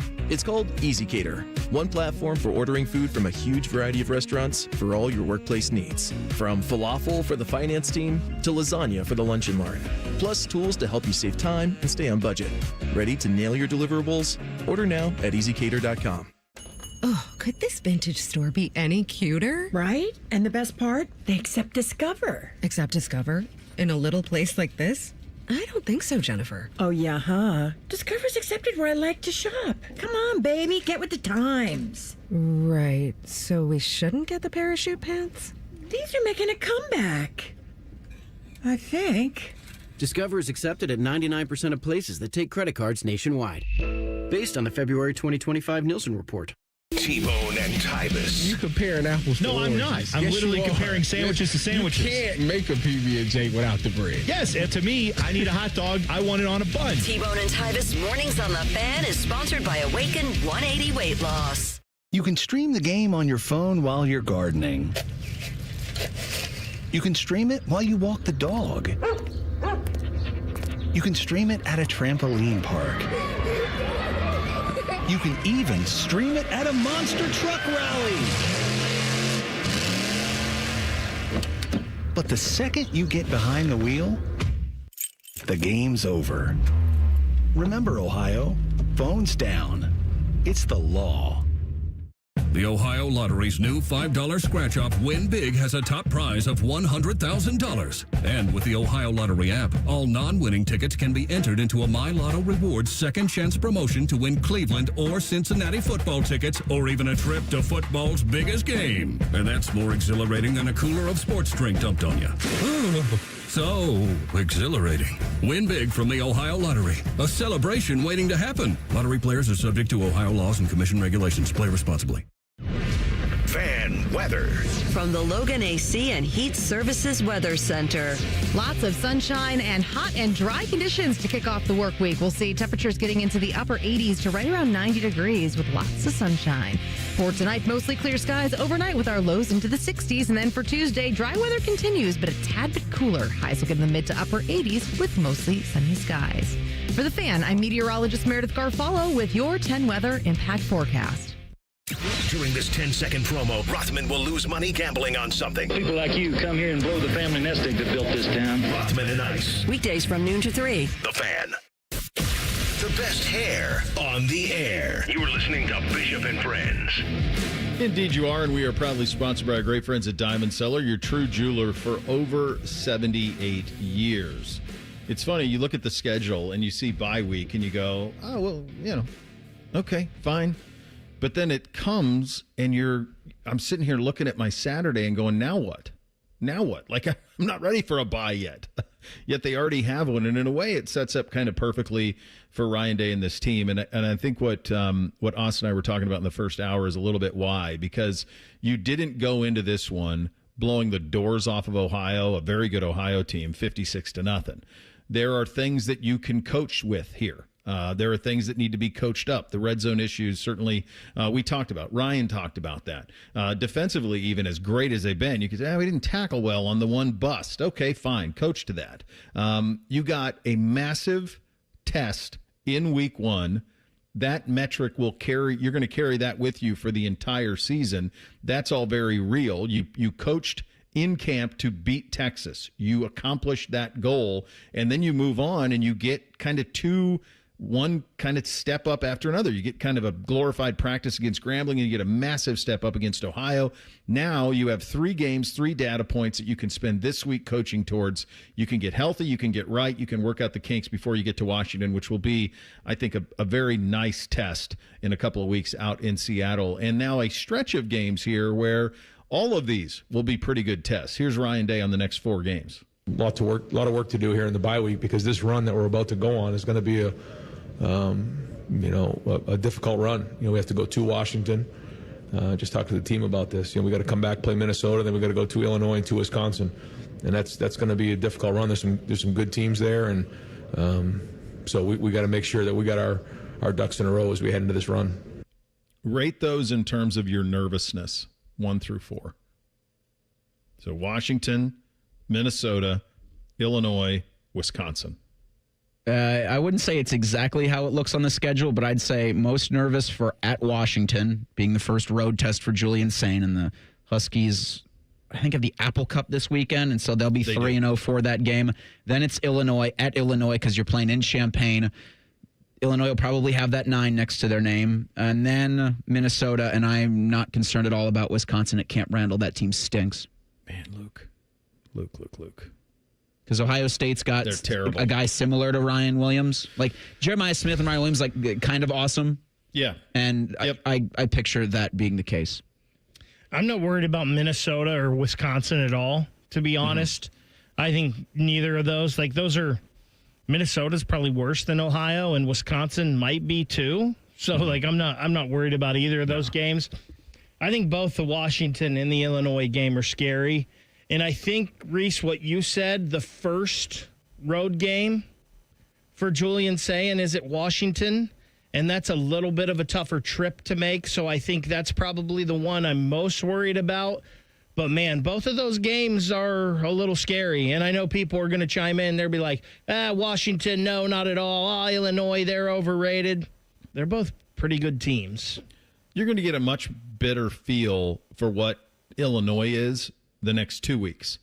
So Illinois is at Indiana this week, then they're home to USC the following week. Night NBC this week. Isn't that crazy? Do you think when NBC signed that package, they thought that they couldn't wait for the end of, second to last Saturday in September? You're getting Illinois, Indiana. They're both going to be ranked. Like that. That is not what you thought was going to happen, but both of them are quality. Indiana, Indiana hasn't played anybody. I'll give Bielema credit. He went to Duke and blew the brakes off of them, although so did Tulane this past weekend. So we're not sure what either of those teams are at this point, but yeah, that's it. So it kind of sets up pretty good. The Washington test is massive. It's a massive test. People don't know DeMond Williams. They need to. He is a dude at quarterback. Yeah, and he's a dual threat. And they've got a Washington team. As a quick aside, one of the things that has saddened me most early on this season is what has happened to those two teams that were left in the Pac-12, Washington and Oregon State. It just sucks. They're both really quality programs. They're programs that had quirky teams that were fun, that played in BCS games. Oregon State is completely shattered. Like, I don't know how that program, they just built a new stadium in recent years.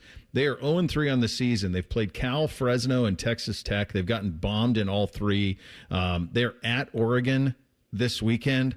Like, Lanning can name his score. This will be like Oklahoma State situation for them in that one. Washington State is 2-1 on the season, so it's a little better. Their wins are against Idaho and San Diego State. But I don't know if you saw this score over the weekend. North Texas beat Washington State. North Texas beat Washington State 59-10. I mean, Ouch. Cam Ward was there 2 years ago, guys. That's Minshew not that long ago. Isn't North Texas, are they the newest Pac-12 member? Isn't that a conference game now? It's going to be a conference game soon. I can't tell who is or who isn't. But I think going back to kind of the original start of the program here, the thing for this Ohio State team is right now, I think they're the best team in the country.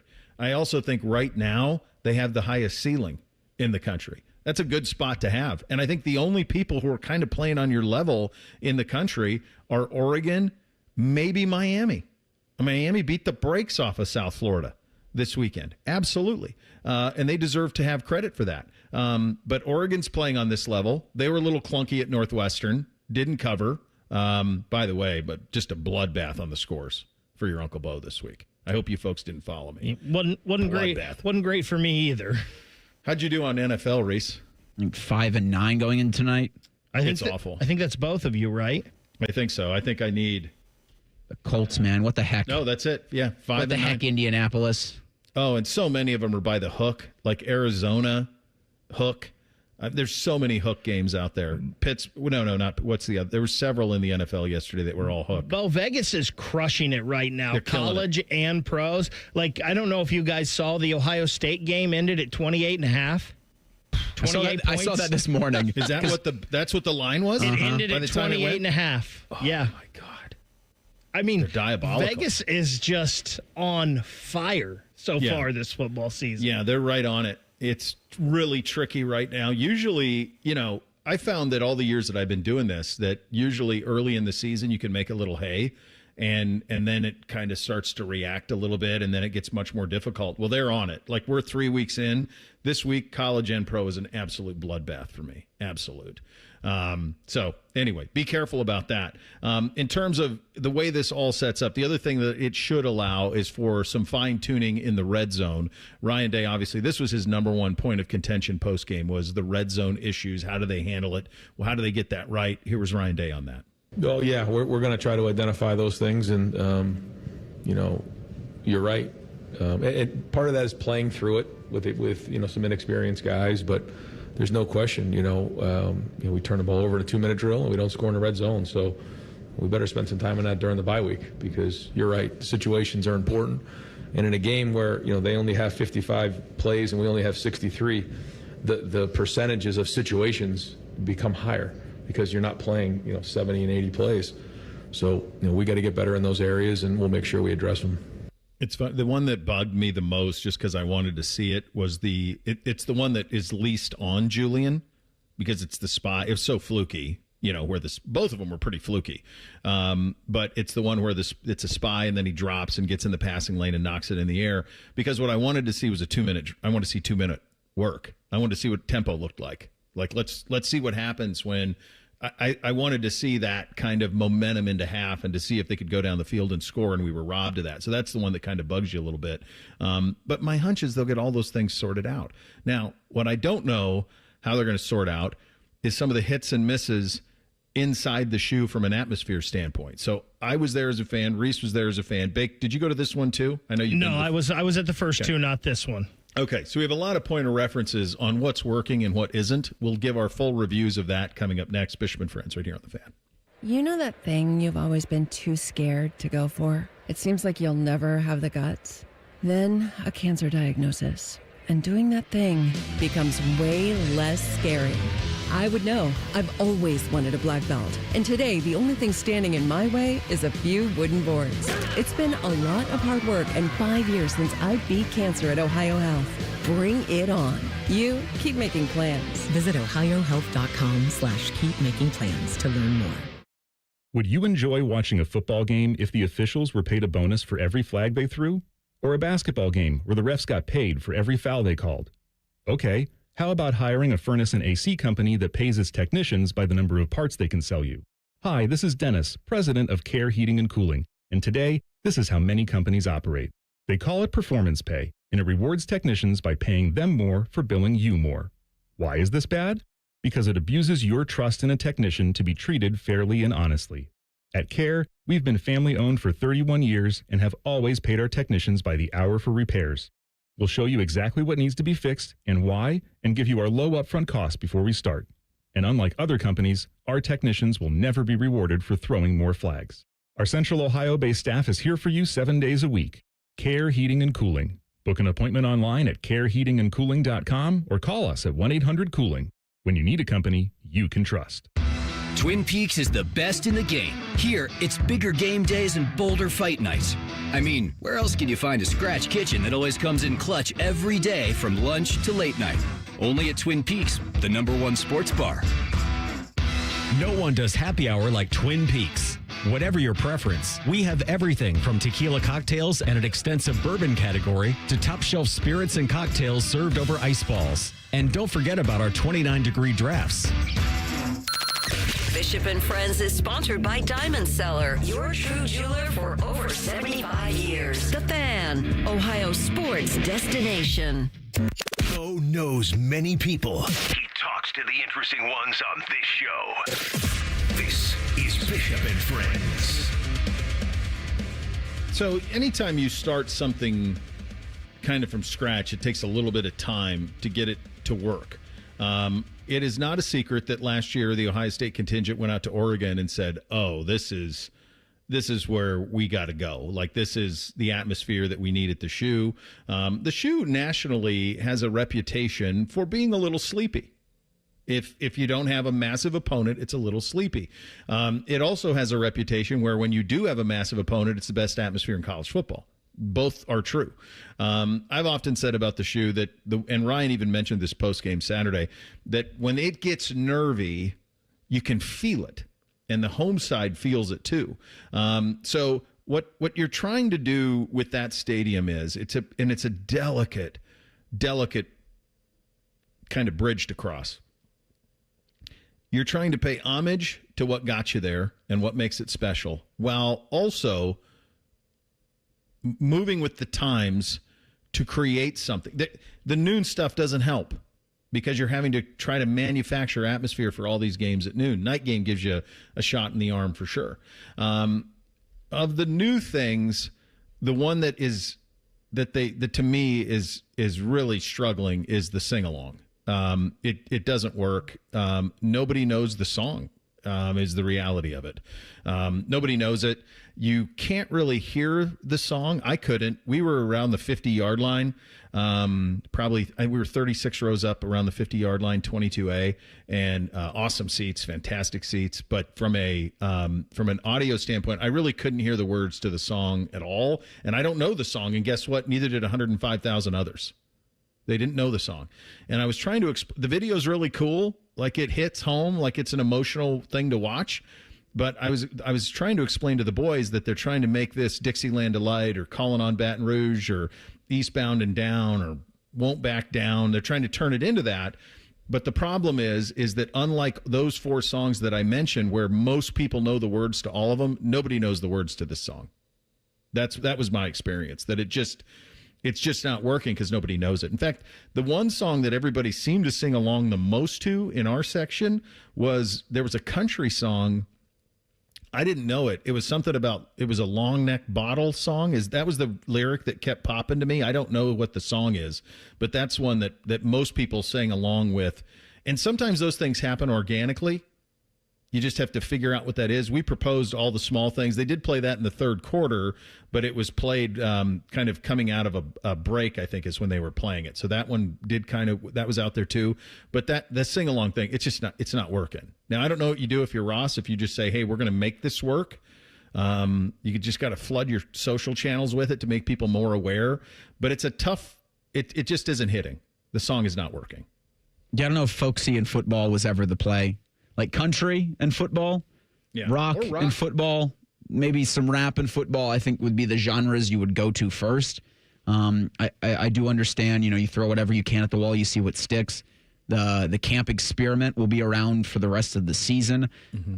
It's hard to compare the 3 environments for Ohio Stadium. Obviously, I was only at this game, but they're just 3 wildly different experiences, I'm sure. And so 3 wildly different atmospheres to try this song. I think the most fair assessment of all of the things they're doing for the home environment can be made probably after the Penn State game. And then I think after that, you don't do camp next season, but you let it go the rest of this year. And maybe there's a chance because they have the lyrics up. They do have them on the LED boards on the sides, and they have them up on the screen. And so you can kind of try until the end of the year, but don't be afraid to pivot off that. Guys, I said after week 1 that was a dud, and obviously it hasn't gained any traction. None. You got 3 weeks till your next home game. Let's scrap it now. Yeah, they already paid for the song and probably spent a lot of time on the video. Oh, well, they got plenty of money. They're fine. You gotta pick one that everybody knows. You gotta play the hits, right, Bo? Yeah, and I don't know what that is. We talked about All the Small Things, and going down and going, Michigan sucks. I know, like at that point of that song, I feel like everybody knows that song. And by the way, you don't have to. I don't know if you guys realize this. Michigan does Mr. Brightside. You know who else does? Missouri does Mr. Brightside. So like. It doesn't have to be like, well, the Colorado Avalanche does All the Small Things, so we can't do it. It doesn't matter. You're just trying to create a moment. I don't know how early you guys were in there, but the first time Ohio State comes out to practice, they come out to War Pigs, and that's electric. Like the crowd's into it. Yep. It's all there. Like, I don't know if you want to lose that, but you could play that somewhere along the way in there.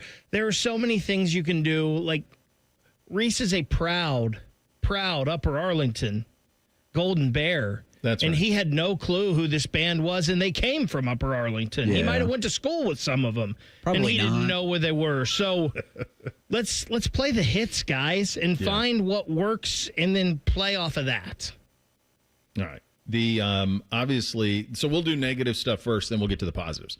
Obviously, nobody took note and didn't follow directions on the rally towels. I didn't see any. There was one. Okay. There was one in my entire side on the east side of the stadium. There was one. I saw one rally towel, and like I didn't realize that we had Cavs Ahmad, like the guy responsible from Akron St. Vincent St. Mary High School. Is now he's your hype guy? Yeah, I didn't realize he was there. Works out. Like, what's he doing there? Because it's the first time I've been to a game since last year against Nebraska, and he wasn't there then. So he's new, and he's a good hype man. He does a good job with those type of things. But at one point, he's like, "Get those rally towels out," and like one rally towel. I'm like, so to me on the rally towel thing, if you're going to do that for like the first season you're going to do it, you need to just put towels over every seat for every game. Yeah. That's the only way to make damn sure that everyone has one. This is going to be a silly excuse for that, but those cost money. Of course. So of course. I know to Baker's point, like if you the idea that people are just going to remember to bring them, it didn't work. Yeah, it was really stupid. And if you want a helmet stripe, you got to put the T-shirts out too. Well, so then this was the big disappointment for the boys, was that the helmet stripe on the student section, it looked pretty good. Where were you seated, Reese? I was in the south stands. Or north end zone, excuse me. North end zone. Okay, zone. so you were looking right at it. Yeah. How did it look from your perspective? The south stands looked really cool. They did, yeah. That was a good job. And I know they had a contingent of students in the north end, and they all had great T-shirts on. I think it was 36 sports, one team. And so that was probably like the gray clump you saw right behind the field goal. Yeah. But nobody. But a lot of people don't have gray in their Ohio State repertoire. Yeah. No, if you're going to, this is the other notes I would give. I think they're going to do a blackout for the Penn State game. No, do scarlet. Do a scarlet out. Do what you know people have. Yeah, everyone's got a red jersey and everyone's got a red hoodie. That's safe. That's the way to do it. If you're going to do all one color, do the color everybody has, and everybody's got red. So do that on that side of things. Okay, so do you have anything else? Oh, one other thing. Whatever you're going to, they have got to get the speaker system fixed. Right now it's just loud. It's not audible. I don't know what it was like north in your seats, Reese. Was it clear or did it just seem loud? Loud. Yeah. I heard somebody saying today that they were in the north end zone and there was like a delay between those speakers and the scoreboard, and it was weird. Bo, I want to ask you this because Reese said he didn't really pay attention to this, but do they need to tighten up the victory bell and hell's bells a little bit? I would do it different. I would just do it different. So what they do now is they go hell's bells, video montage, victory bell, video montage, hell's bells. What I would do is go video montage, victory bell, hell's bells.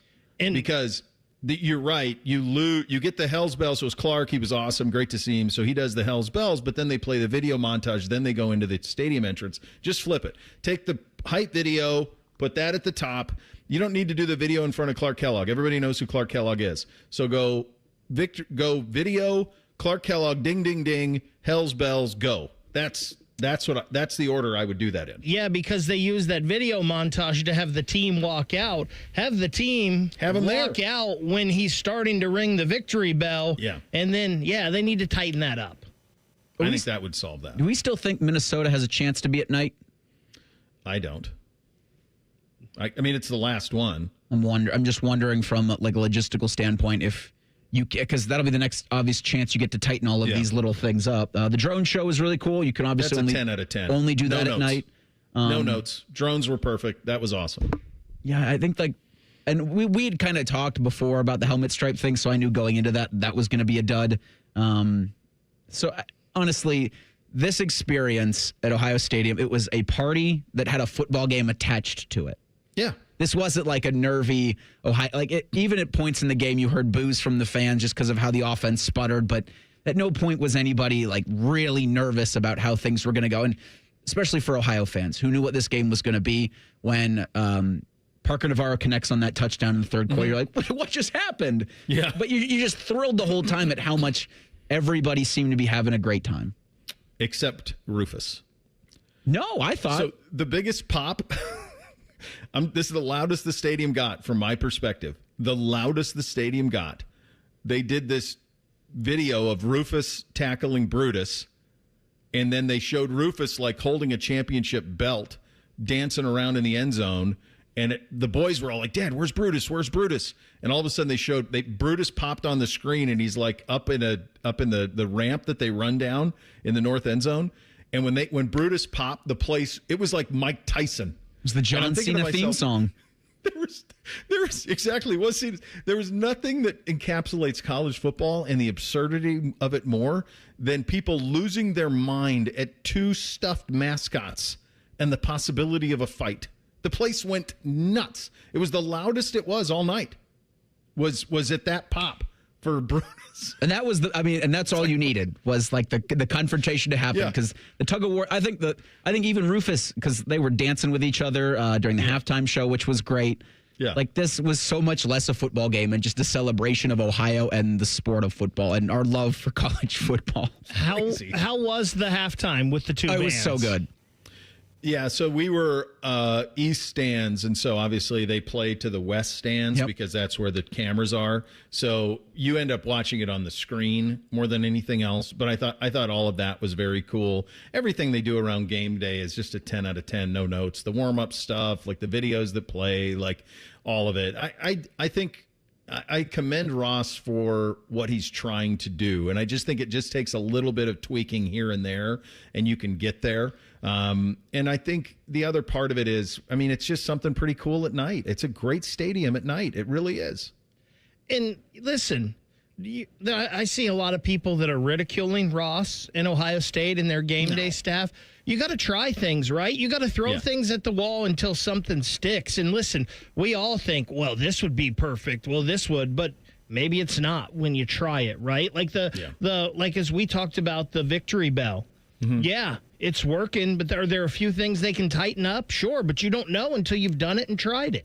You don't. And if you're one of those people who says, well, just do what we've always done at the shoe, guess what else didn't work? Hang on, Sloopy. Nobody's saying hang on, Sloopy. I don't know what it was like around you, Reese, but nobody was singing it around me to start the fourth quarter. It didn't take. Yeah, it didn't take. It was flat, for sure. I thought they were going to continue, and what I thought they should have done was continue Rufus and Brutus going at each other through various points in the game, or bring back Knocker Ball and have those two mascots be in the balls. All right, so Knocker Ball. It's Beamsy insane. Looked at me and he goes, Dad, can you get us some of those? And I'm like, I'm going to find them. I feel like I need to do that. Like, I need to get some of those. That seems like the most fun you can have. You know what might be better than that is when they do the Knocker Ball at Blue Jackets games, people doing that on ice. It's utter chaos. Gone. Thing or not a thing up next. Bishop and Friends right here on The Fan.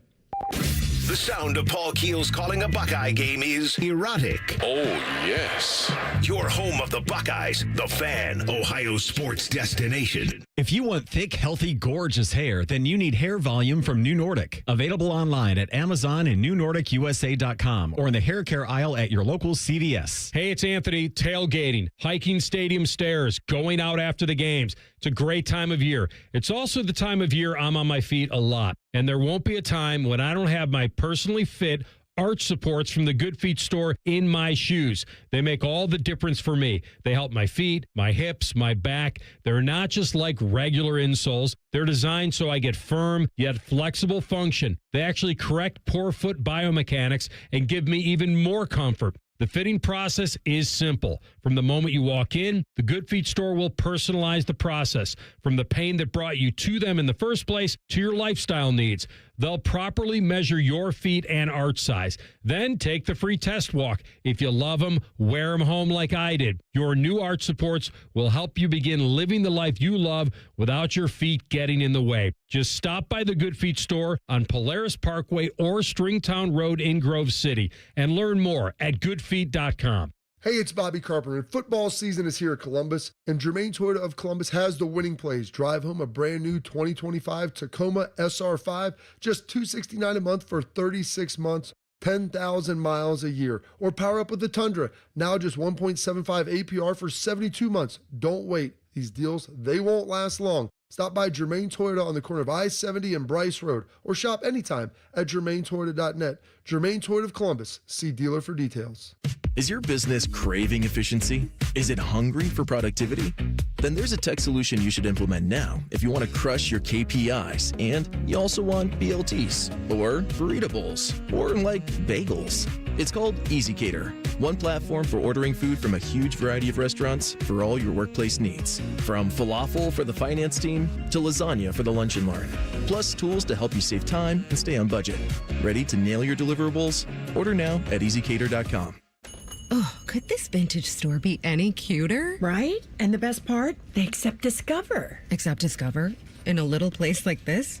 I don't think so, Jennifer. Oh, yeah, huh? Discover's accepted where I like to shop. Come on, baby, get with the times. Right. So we shouldn't get the parachute pants? These are making a comeback. I think. Discover is accepted at 99% of places that take credit cards nationwide. Based on the February 2025 Nielsen report. Call the folks at Buckeye, night or day. The water's standing in the tub. My toilets will not flush. The smell's getting bad in here. I need help in a rush. Clogged drain, no problem. It's 93 or free. I'll clear any drain you don't pay with a 1-year guarantee. It's 93 or free. Guaranteed. Call 614-683-9911. Call the folks at Buckeye, night or day. All your favorite fan shows are on YouTube, along with those fake YouTube ads like Chew This Gum and It Grows New Teeth. Experience the splendor of Bo sitting in his closet, Timmy Hall's gouty gold chains, and Matty Ice wearing a coat in 90-degree weather. It's all there. Head to YouTube and subscribe today. Oven-baked French toast, hot melty cheese, and meat, and meat, and meat. Introducing UDF's new 3-meat French toast sandwich, piled with bacon, sausage, and Canadian bacon. United Dairy Farmers, mornings made for you. What John Smiley, Chairman and CEO, wants you to know about First Bank of Central Ohio. Our competitive advantage is the number of years we've been in Central Ohio and the fact that we're able to make decisions here locally that make sense for the client. At the end of the day, it's the ability for us to say, okay, what can we do to make your banking easier for you? Experience what it's like to be first at fbcentralohio.com. Member FDIC, an equal housing lender. Realtors usually charge you 6% to sell your house, but not my guys at Sell for 1% Realtors. They take 1%. It's in the name. And this is full service. No shortcuts, no for sale by owner crapola. They do it all. Call 614-451-6616. The Fan Guest Hotline is sponsored by Ohio Heating and Bryant. Doing whatever it takes to keep you and your home comfortable. The Fan. Connect with the show on X at 971BFS. Jump in our YouTube chat or just send a raven. You're listening to Bishop and Friends. All right, getting some answers on the country song. It was a Luke Combs song. Drew letting me know that it was Beer Never Broke My Heart. He said a lot of people in 8A were seeing it. Yeah, and Andrew with that as well, that it's a song by Luke Combs. I mean, that is true. Yeah. Yeah, that is the and Brother Bone saying the song the shoe needs to be is 21 Pilots Ride. I actually, the great Adam Hines and I talked about that. Great friend from High Bank. He and I talked about finding a way to do it. 21 Pilots. That would be the song. That's the key to it though. You got to know the song already. I mean, my God, you guys know what Mr. Brightside's about. It's not about Michigan, for God's sakes. That ain't it. Go read the lyrics, but you can sing to it easily and everybody knows it. So that's the key to it is you have to have something that everybody knows. All right, time for little 3 things on a Monday. Thing or not a thing. Sponsored by Billiards Plus. Find your next grill and everything you need for the master griller. Billiards Plus on Dublin Center Drive in Dublin. Number 3, LSU beat Florida 20-10 Saturday. It was a pretty clunky game from the Tigers offense. Brian Kelly did not want to be asked about it post-game. Brian in the back, I know you love these immediate post-game sessions, but what are you seeing with your offense? Stop. Really? Is that the first question? We won the game 20-10. Try another question. What do you want me to tell you? I just laid it out for you. We played the game to win the game. We played the game to win the game. All right. How about third down then? What is going on with third down? It's one game. Last game, we were great on third down. You're looking at this from the wrong perspective. LSU won the football game. Won the game. I don't know what you want from me. What do you want? You want us to win 70-0 against Florida to keep you happy? No, I think people want to know why you can't run the ball, quite honestly. We can run the ball. Did you see the last play of the game? That's all you need. You just need one. There's a ridiculous questions. And I'm getting tired of it. That football team just worked their tail off to get an SEC win, and you want to know what's wrong. You know what? You're spoiled. You're spoiled. This team is 17-1 at night. 17-1. Give them some respect. How about that?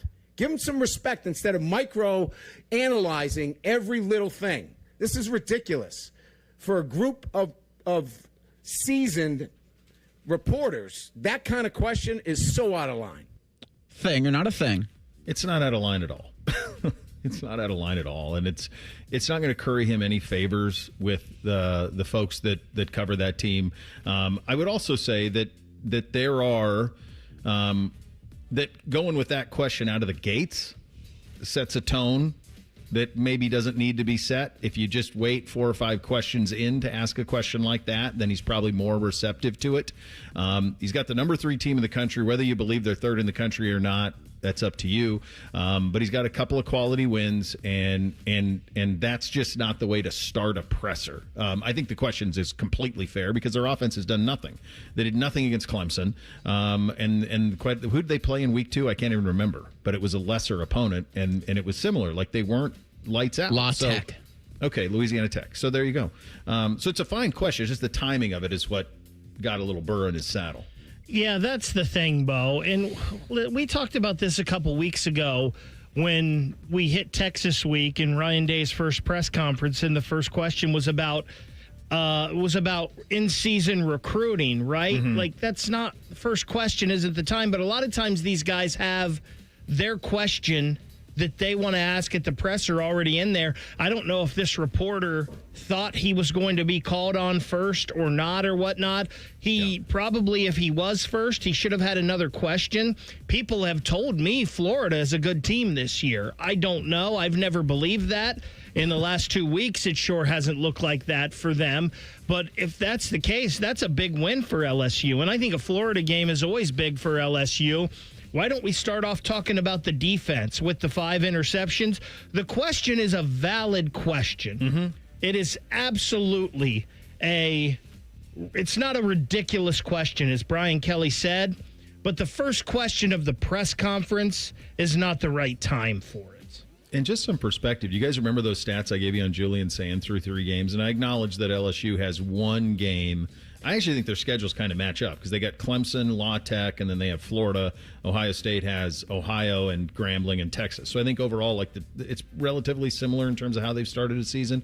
Garrett Nussmeier, who a lot of people think is going to go number 1 in the draft, 689 yards through 3 games, 3 touchdowns, 2 picks, quarterback, a QBR of 75.3, a rating right now of 125. Remember what I told you Julian's was? 200.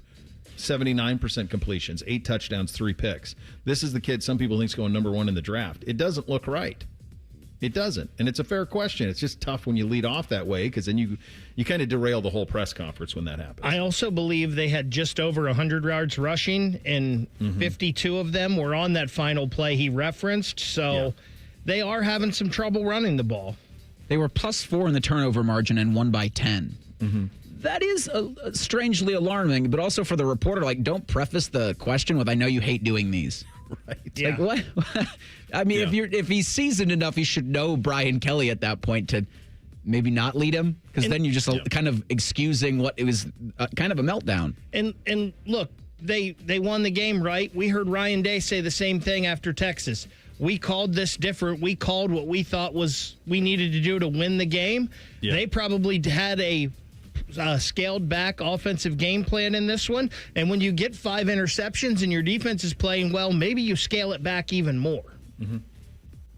Let's do something funny here. So the Falcons beat the Vikings 22-6 on Sunday Night Football. Their new kicker, John Parker Roma, was 5 of 5 on field goals and named player of the game alongside linebacker Leonard Floyd. Roma was signed by Atlanta last week and asked on the NBC broadcast about getting to know some of his new teammates. And I know you're learning your teammates' names. You know their names, right? I know Bijan. This is Leonard Floyd over here. You guys want it? Nice to meet you. Back to you guys. Thing or not a thing? All right, just so I'm understanding here. So he was standing next to Leonard Floyd, and he thought he was Bijan? Is that? He had Bijan and Leonard Floyd. He was standing next to him. Between both of them. Oh, he was with both of them, and he goes, well, I know one guy. It's funny. I think people think that when somebody comes into a NFL building like that there's like an orientation, like, hey, this is John, this is Bill, this is Miles, this is Denzel. Dude, they pair, especially the specialists, they can go a whole week with never even crossing paths with everybody else. Didn't the Browns have this with a quarterback last year or 2 years ago? No, it was Baker, and it was his offensive line. Oh, okay, his offensive line. They were playing at the Jets in COVID, and Baker met his right guard the morning of the game. That's amazing. I think the real thing here is that Mr. Robinson did not correct his new kicker and say it's Bijan. Here's the problem, though. Did you see this on Sunday Night Football last night? They had him do his name in Texas, right? Mm-hmm. So you know how they always do that. Bijan Robinson, Texas, right? Well, he did 3 of them. Bijan Robinson, University of Texas, Bijan Robinson, Texas, Bijan Robinson, Texas. It wasn't Bijan. That's not what he did. You listen to him do it, and he says Bijan. Tyrod Taylor is upset. Very, very. All right, final hour of the program. We kick it off as we blitz the Buckeyes, get into the Browns as well. And, of course, Mike Petraglia going to join us from down in Cincinnati. It is a brutal Monday morning down there. We'll get to all of that coming up next. Bishop and Friends right here on The Fan. 1, 2, 3. Here in The Fan is always football o'clock. Proud to be your home of the Buckeyes, Browns, and all the NFL games you can handle. The Fan. Dormar, you're Climate Hero. When your furnace or air conditioner is broke, we come out that same day. Dormar, home the Tin Man. What's better than cheering the Buckeyes on to victory? Wearing our exclusive collection of OSU jewelry as you watch. Hi, this is Alex Johnson from the Diamond Cellar. We're an officially licensed jeweler of The Ohio State University, and we've created beautiful Buckeye jewelry that will last a lifetime. From Blocko earrings to Diamond Script Ohio necklaces, we've got luxury Buckeye gifts starting at $99. No matter where you're watching, show your Buckeye love at the Diamond Cellar, proud sponsor of Ohio State Athletics. Earn 2% cash back on purchases and pay 0% APR on balance transfers for 15 months with a new Kemba Financial Credit Union Visa. That's more rewards and less interest. Apply at Kemba.org. For purchases and balance transfers made in the first 90 days, restrictions apply. APR equals annual percentage rate. Variable and subject to change. Equal opportunity lender. Expires 10/31/25. Hey, Buckeye fans. As the official wing sponsor of Ohio State Athletics, Roosters is kicking off an incredible giveaway you won't want to miss. This football season, we're giving away 12 ultimate Buckeye experiences. 3 drawings, 12 winners with prizes including tickets, sideline passes, and 3 trips to a Buckeye first-round postseason game. Go to roosterswings.com to register and see all the details. 3 drawings, 12 amazing prizes. Register today and every day. Roosters, a fun, casual joint. Hi, I'm Rick Germain for Toyota West. And with over 600 new and pre-owned vehicles available, Toyota West at I-270 and Georgesville Road has the car you're looking for. And right now at Toyota West, take advantage of 0 down and 0 payments until 2026. And every pre-owned vehicle comes with a 72-hour exchange policy plus a 3-month warranty for qualified vehicles. Come see us at the Germain Auto Mall on Georgesville Road or get started today at ToyotaWest.com. Offer expires 9/30. No payments for deferred payment. Interest accrues at time of inception with approved credit. Sounding an alarm. Did any of this have to happen? No. All new tomorrow. ABC 6 News continues to investigate the city's mandate to replace thousands of water meters in Columbus homes, Nobody said that they could come and flood my house. raising questions about who is doing the work. You don't think constituents should be upset about this? The hiring practices that are causing even more safety concerns. Do you think our coverage exposed a lot about this company? I think it's a good thing. Tomorrow at 6 p.m. Hi, I'm Morgan. I have 3 kids. I have an IQ of 160. I work with the cops. You're a cop? No, they do sign my paychecks. Caitlin Olsen returns in High Potential, the #1 drama. She was abducted. You knew that already, didn't you? Yeah, I thought it'd be nice to let you have this one. And one of the best new crime procedurals. You're waiting on me to leave so you can poke around without a warrant, aren't you? Yeah. High Potential, Tuesday night at 10 on ABC 6. For years, you've been hearing us talk about the Newman Roofing difference, delivering nothing short of an excellent customer experience each and every single time, from the first phone call to the end of your project. But don't take our word for it. Take a listen to our friend John and his Newman Roofing experience. Well, the first thing that drew me to Newman Roofing is the extraordinary Google score of 5.0. That was the first indication to me that this was going to be a good experience. Overall, the experience with Newman Roofing was wonderful. When I came home, the job was completely finished. finished, the crew had cleaned up and left, I wouldn't have known that they were there. What star rating would you give Newman Roofing on Google? I would, without hesitation, award Newman Roofing a 5-star rating on Google. Any advice for those looking for a new roof, John? Once you have contact with Newman Roofing, you'll understand why everybody's giving them a 5-point rating. Do what John did and schedule your free roof or siding consultation with Newman Roofing. Call 614-NEW-ROOF or visit online today at newmanroofing.com. Don't just get a new roof, get a Newman roof. Don't sweat it. Call Care Heating and Cooling and we'll fix your air conditioner fast. 1-800-COOLING. Twin Peaks is the best in the game. Here, it's bigger game days and bolder fight nights. I mean, where else can you find a scratch kitchen that always comes in clutch every day from lunch to late night? Only at Twin Peaks, the #1 sports bar. Dormar, your kind of hero. I'm Leslie from Pella Columbus. And I'm Wilson from that other window place. One of the biggest reasons people get new windows, Wilson, is that old windows make for an uncomfortable house with crazy high roller coaster energy bills. Leslie, people love being uncomfortable on roller coasters. The ups, the downs, the gurgling in your stomach because you had 5 corn dogs before getting on. Did that happen to you, Wilson? What? No. Get the windows that can completely change the look and feel of your home at PellaColumbus.com.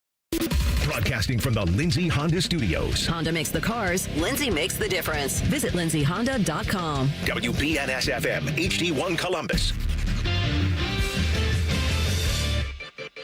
Good morning. I'm Eric Reeser. Despite their first 2-0 start since 2018, the Bengals got some really bad news this morning. Joe Burrow will undergo surgery to repair a turf toe injury suffered yesterday in the second quarter of their 31-27 win over the Jags.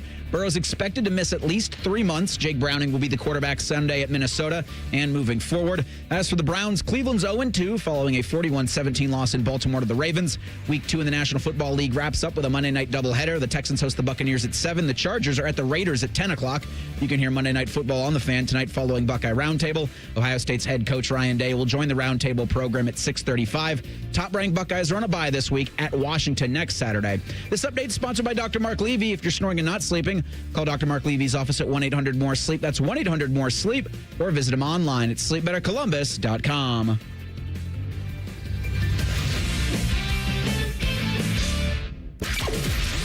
Fired up? Is it Monday? It must be Reaction Monday. Sponsored by the Roofing Guys. The Fan, Ohio sports destination. First Friday miracles are always better with Uncle Bo. This is Bishop and Friends. All right, final hour here on a Monday. Time to blitz the Buckeyes. Hit it, fellas. Bishop and Friends present Buckeye Blitz. Sponsored by your Central Ohio Toyota dealers. Visit Toyota.com. Toyota, let's go places. We do this well. Reese, what do we do well? I think defend. The whole defense. Like what, 9 points last week, 7 points week 1, a goose egg week 2. I don't care about the opponent. That's impressive against anybody, with anybody. And how Matt Patricia is on the sideline, it's so cool. It was cool to watch him on TV for the first 2 weeks. To see him on the sideline, to see the energy that he brings, but then to see his interactions as the defense is coming off the field, as the defense is making plays, I don't think it can be understated just how important he is going to be for this championship defense. Such an incredible hire. Such an inspired hire, too. Like, nobody saw it coming. He's so much fun out there. He is, yeah. I don't like... He's having the time of his life. I'm sorry to interrupt. You're good. He's having the time of his life, too. If you watch his kids as he's got his wife and he's walking into the stadium, like he's just having the time of his life with it. It's really cool. A complete 180 from what we saw with him in Detroit the last time we saw him. Absolutely. I hate to say the same here, but it's defend. I mean, it's been my thing through the first 2 weeks, and it still is. I mean, this defense minus 2 missed tackles by Lorenzo Styles on the one long pass play. This defense has just been lights out this year so far. I don't know how you throw on them. No, yeah. I mean, that's the obvious one, and there's a billion other things we do too, but I'll just go off the field for one quick one. We do all the little things right. Seeing the looks on my kids' faces walking into that place, seeing the excitement of getting to your seat, to hear the familiar songs and the beats and all of it, We do game day so well. I mean, we're being critical of some of the things that they're trying to work in to create, to continue to evolve it. But it still has all the things that you want. And when you hear those certain things, it's an emotional thing. And we do all of those things well at Ohio Stadium. Won't beat Oregon, Michigan if we continue to do what, Reese? Well, not convert in the red zone. Like convert touchdowns. Yeah. Field goals are fine in games like this. Field goals will probably be fine against Penn State. But you got to make them touchdowns against Michigan. You're going to absolutely have to make them touchdowns if you're playing Oregon in the Big Ten Championship, because the Ducks don't feel like they settle in the red zone either. But again, these are nitpicky through 3 weeks. If you're able in the bye week and then coming out against Washington in Seattle to fix those issues, what are we talking about? Yeah.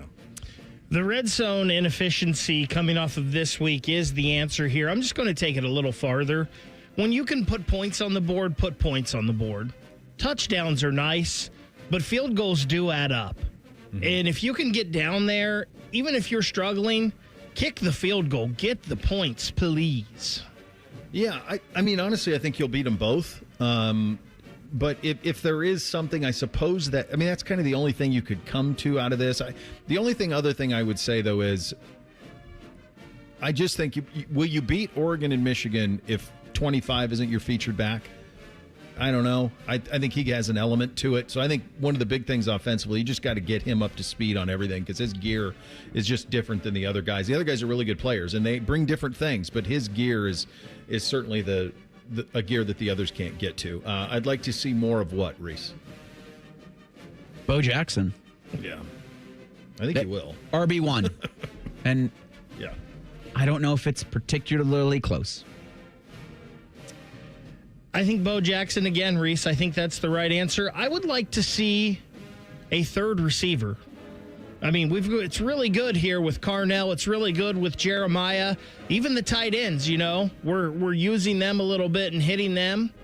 I need a third receiver to step up. I don't know if it's Brandon Ennis. Bryson Rogers seems to be the one that's flashed the most. Mylan Graham and Quincy Porter have a ton of ability as freshmen. I need a third receiver. So I wrote down the exact two things you guys did, because there's not a whole lot we can do nitpicking-wise. In terms of things we'd like to see more, obviously 25. And then I do think your point, Bake, and that's where I was going. I assumed you guys were going to go down the Bo Jackson route, and we've talked about him a lot. But yeah, I do think they need to find a slot guy who can kind of be a warm blanket on the short stuff and a can't-miss guy in the slot. Right now, they're not getting that out of Brandon. I know he's got it in him, but right now you're just not seeing that. So I do think they need to find an ability to have another weapon, because the two guys on the outside are NFL Z and X guys. So you need a Y receiver who can make people miss kind of underneath and stuff, and maybe that's something that they need. Coach, who earned his courtesy car this week, who do you got, Reese? Matt Patricia. And the whole defense. Like, they earned the courtesy cars in week 1. They can just keep them going if they want, or they could trade them in for another vehicle. They've earned their upgrade. Yeah. To me, it's Larry Johnson. I think the one thing you had question marks coming into this season was the defensive line and the depth there and what they can do. We saw a lot of Tywan Malone this week early. I did not see Edric Houston much till later in the ball game. It seemed like you got a little something with Caden Curry and Bo Atkinson there rushing the quarterback. It was nice to see Logan George get his first action this year. I think this was the game that they got the most pressure on the quarterback, and they helped contain Parker Navarro a lot. I really liked what I saw out of Larry Johnson's unit on Saturday. I think Billy Fessler's done a hell of a job with Julian Sand. For a kid that young, starting, I mean, you think about the people who's playing better than him at quarterback in the country. Mateer, maybe Dante Moore. It ain't Nussmeier. It ain't Manning. It's not Legway, who threw 5 picks. It's not the kid at South Carolina who got bombed by Vanderbilt. It's not Cade Klubnik. Mm-hmm. Who's better? Mateer? That's it? I mean, come on. I mean, that's maybe, a good job. Maybe Altmaier and Prabula. Both of them are playing pretty well. I don't know. Not better, though. Not better. I mean, come on. Like, kid's 3 starts into his career. It's a hell of a job. Game ball's offense, Reese, who do you got? I think I know where you're going to go with it, Baker, so I'm gonna give it to Julian. Like, I think there was enough. It's still one of the prettiest balls that you'll see thrown by any quarterback in the country. You got to clean it up. with some of the obvious red zone stuff. The 2 balls that he missed in the end zone were great plays defensively. One to Carnell, the one to Jeremiah. I also thought on that 4th down, if you see that kind of space in front of you, don't go to the left, don't go to the right, Julian. Just go forward. And I think you get a touchdown on that opening drive, and the whole tenor of the game changes. In the history of Ohio State football, the list of receivers that have had 1,500 yards in their first 19 games is Jeremiah Smith.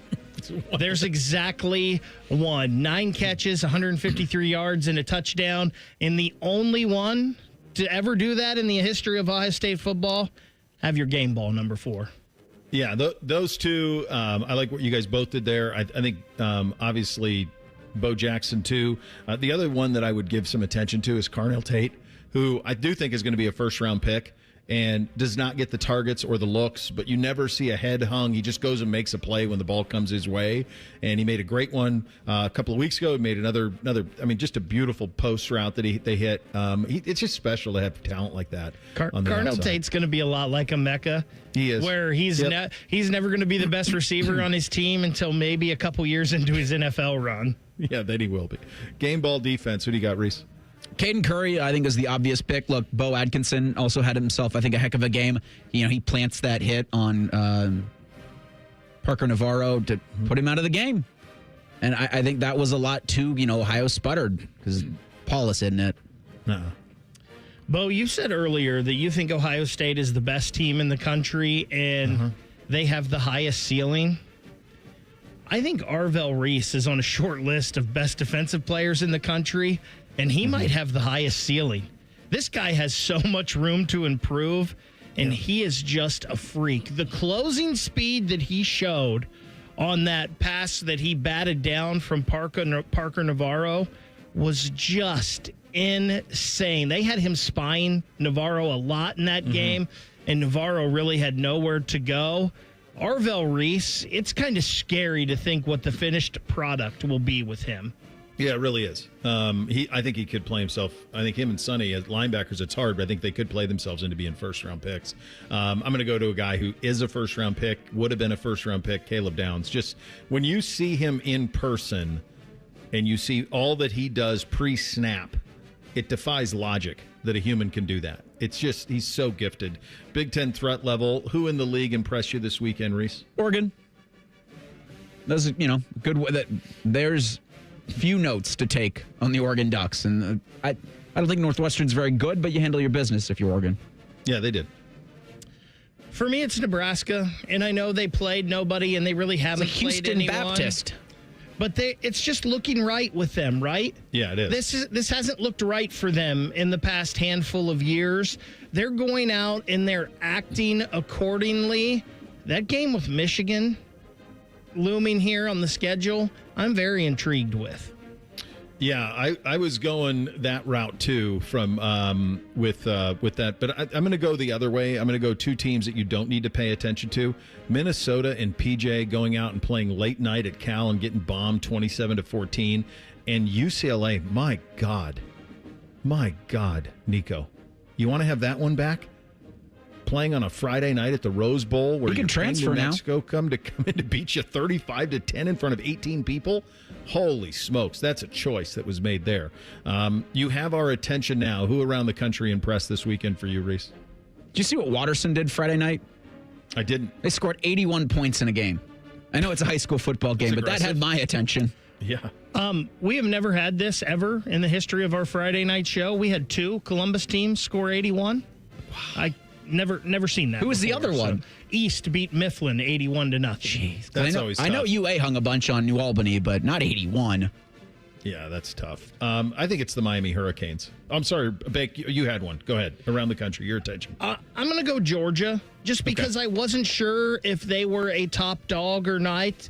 And I think this Tennessee team is better than I thought it was. That was a tough, hard-fought win. Gunnar Stockton looked the part, I think, in that game. Yeah, he looked all right. I think Miami with Carson Beck is going to win the ACC. The offensive line protects him. The defensive line is physical. That was a dominant win for them. So they definitely have my attention. Can this team win at all grade, Reese? Oh, it's still an A. Yeah, it's an A across the board, right, Beck? Yeah, A+. Yeah. Yep, I think it's the best team right now, and I think it's got the highest ceiling in the country. The same cannot be true of the Cleveland Browns. The score makes it look worse than it was, but it still was not great. We'll get into that briefly coming up next. Bishop and Friends right here on The Fan. We have so many local shows, I can't fit them in a 10-second promo.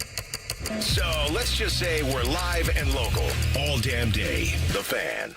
Script Ohio necklaces, Blocko earrings, Ohio State Bengals, and more. You'll find an exclusive collection of luxury Buckeye jewelry you'll love at the Diamond Cellar, starting at $99. Show your Buckeye love at the Diamond Cellar, proud sponsor of Ohio State Athletics. At Baths R Us, we believe home improvement is life improvement, and that starts with a team who brings your vision to life. Our installers aren't just skilled, they're experts. This is who we are. This is what we do all day, every day. Right now, get $1,500 off a shower or tub replacement, or $3,000 off a full bathroom remodel. Plus, low to no monthly payments. Call 380-225-BATH to schedule your free estimate, or go to bathsrus.com, 380-225-2284. Baths R Us, where dreams soak in.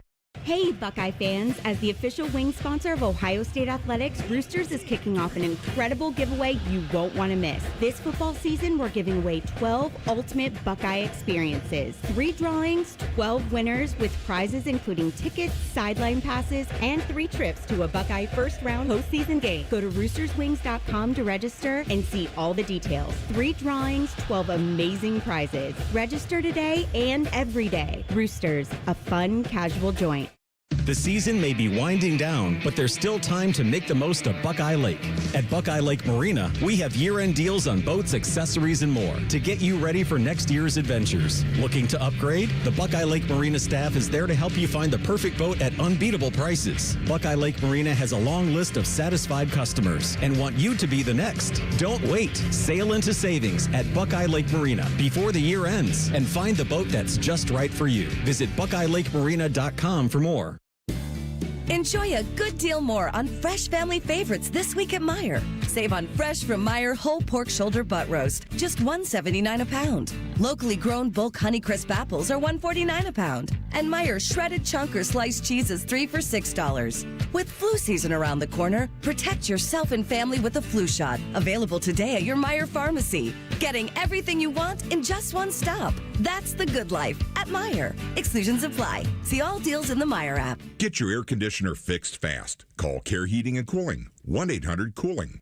Open a money market account at Kemba Financial Credit Union and enjoy a 4.00% APY intro rate until July 2026, 6 times the national average. Maintain easy access to your funds and secure financial stability. Don't miss out. Offer expires October 31st, 2025. Visit Kemba.org. Restrictions apply.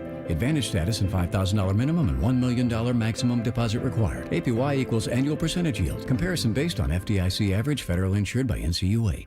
Friday night can only mean one thing. The Capital Ford High School Football Game of the Week. This week, Delaware at Westerville North. Live coverage starts at 6:30 with a kick at 7. Your home of Friday Night Lights. The Fan. The Ohio Lottery's new $5 scratch-off Win Big has a top prize of $100,000. And with the Ohio Lottery app, all non-winning tickets can be entered into a My Lotto Rewards second chance promotion to win Cleveland or Cincinnati football tickets or even a trip to football's biggest game. And that's more exhilarating than a cooler of sports drink dumped on you. So exhilarating. Win big from the Ohio Lottery. A celebration waiting to happen. Lottery players are subject to Ohio laws and commission regulations. Play responsibly. The Ohio Lottery's new $5 scratch-off Win Big has a top prize of $100,000. And with the Ohio Lottery app, all non-winning tickets can be entered into a My Lotto Rewards second chance promotion to win Cleveland or Cincinnati football tickets or even a trip to football's biggest game. And that's more exhilarating than a cooler of sports drink dumped on you.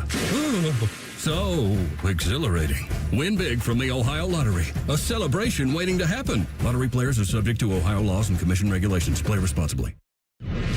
Fan weather. From the Logan AC and Heat Services Weather Center. Lots of sunshine and hot and dry conditions to kick off the work week. We'll see temperatures getting into the upper 80s to right around 90 degrees with lots of sunshine. For tonight, mostly clear skies overnight with our lows into the 60s. And then for Tuesday, dry weather continues, but a tad bit cooler. Highs will get in the mid to upper 80s with mostly sunny skies. For The Fan, I'm meteorologist Meredith Garfalo with your 10 weather impact forecast. All the Ohio State conversation you can handle. The Buckeye Show. Weeknights at 6. Your Ohio State flagship station. The Fan. After putting up with Dom Tiberi for a decade, the broadcast gods gave Bo these two. This is Bishop and Friends. Is it 8 straight now? 8 straight losses for the Brownies, dating back to last year. Lost their last 6 of last season, lost the first 2 of this season. This is why when they lost to Cincinnati in week 1 the way that they did, you knew that it would be one that would leave an even larger mark because of what was coming, and you knew that this Ravens operation was coming. The crazy thing here is this defense in the Cincinnati game, remember, Cincinnati had negative 23 yards in the fourth quarter last week in a game that the Browns lost. Well, defensively, if I were to tell you that going against the NFL's number 1 rushing defense, you would hold Derrick Henry and a Lamar Jackson-led attack to 21 carries and 45 yards. That's what the Ravens did. Now, how do you lose 41-17? Pretty simple. You turn the ball over, and you're bad on special teams. And they have now lost the turnover battle in 9 straight games. It feels like every time they play, there's a turnover issue that just cannot be solved. It's a roster that's a little different how it's put together with a bunch of rookies who are contributing to that. Quinshon Judkins looked great. Honestly, I wouldn't give anybody other than him carries unless he couldn't carry it anymore due to fatigue. I don't know what was going on with Denzel with him, not playing much in the game with some of the heat issues that were there. So I didn't understand that. But the reality is that this is an 0-2 football team that's maybe got the best team in all of football coming into town next week. It was a second half that goes in the books 31-14. That's just tough to kind of deal with. And the reality is that 2 weeks in, you start to say, well, what now? Can you dig out of this? What does this even look like? And the answer to that question is probably no. That even an 0-2 hole juxtaposed to the schedule that's coming is too much to dig out of. They really needed the Cincinnati game, and I think you felt that from everybody there that they needed it because you knew that this Baltimore-Green Bay thing was coming. I'm not sure what the solutions are. There are some things to be excited about. I think defensively they are an elite team. They really are. I do think from an offensive standpoint, like Judkins, Fannin, they've got some weapons, but they also have some glaring misses and kind of with their approach this year, kind of wondering what exactly they are hoping to get accomplished. And I think that's the thing that's tough for Browns fans is what are you trying to get accomplished with this team this year? I don't necessarily have the answer to that, fellas. I'm not sure what it is. I think they probably thought they could play good defense and win some close games, but that's not the way that they're executing offensively at the moment. Yeah, and just weird special teams things that just put you so far behind. I mean, you get a punt blocked yesterday, and the week 1 performance by Schmidt, who was fine yesterday. Yeah, that just puts you in such poor. Like the situation of football, just you get killed because you have special teams miscues, and to the point that I think we made before the season, my interest is in the young quarterbacks, and so now after Joe Flacco's game yesterday, I think I'm ready to see what we can do with what the Browns can do with Dylan Gabriel here. He flashed. It was a little action. And it was in garbage time, but I know it's the Green Bay Packers. With all of that being said, you have the security blanket a little bit in Quinshon Judkins, pending anything odd suspension-wise. But I think now is the time you're able to, I think, say to yourself, all right, let's pull ripcord here and see if Dylan Gabriel can be the guy. I texted you guys towards the end of the game, maybe it was right after the game. And I said, the only thing I like about this Browns organization is Bo Bishop. And I was exaggerating because I like Tyvis as well, too. And I like Gibby because when Tyvis has to do the show from here, Gibby's the one that gets me paid for that. So, I like those things. But there's just not a lot. It's really hard for me to watch this team right now and think there's no way they're winning these games. I'm just always waiting for the shoe to drop. And it was like, man, it's only 10-3 at half. But never once was I like, oh, yeah, Browns got this. And the whole – we talked about this a little bit earlier, but this whole, I just hate – and it's not just the Browns. They're not the only ones. But they plug these plays and the plays and their calls and everything in a computer, and the computer says, hey, you should do this. But it's not that simple. And the Browns are like, it's 4th and 2. Computer says, let's go for it. Let's go for it. And they get lucky on the one, right? Ball gets tipped right into Cedric Tillman's hands, and somehow he makes it's got to go your way sometime, right? He actually caught a pass and made this great catch in the end zone off of the tip. And they're like, well, it worked that time. It's going to work again. And then it goes 7 the other way. And it's just this team is so frustrating. And I think, Bo, you and I have talked about it before. And Rothman says this all the time. Humanalytics, it seems like Cleveland doesn't do that well. I love that word from AR. I love it.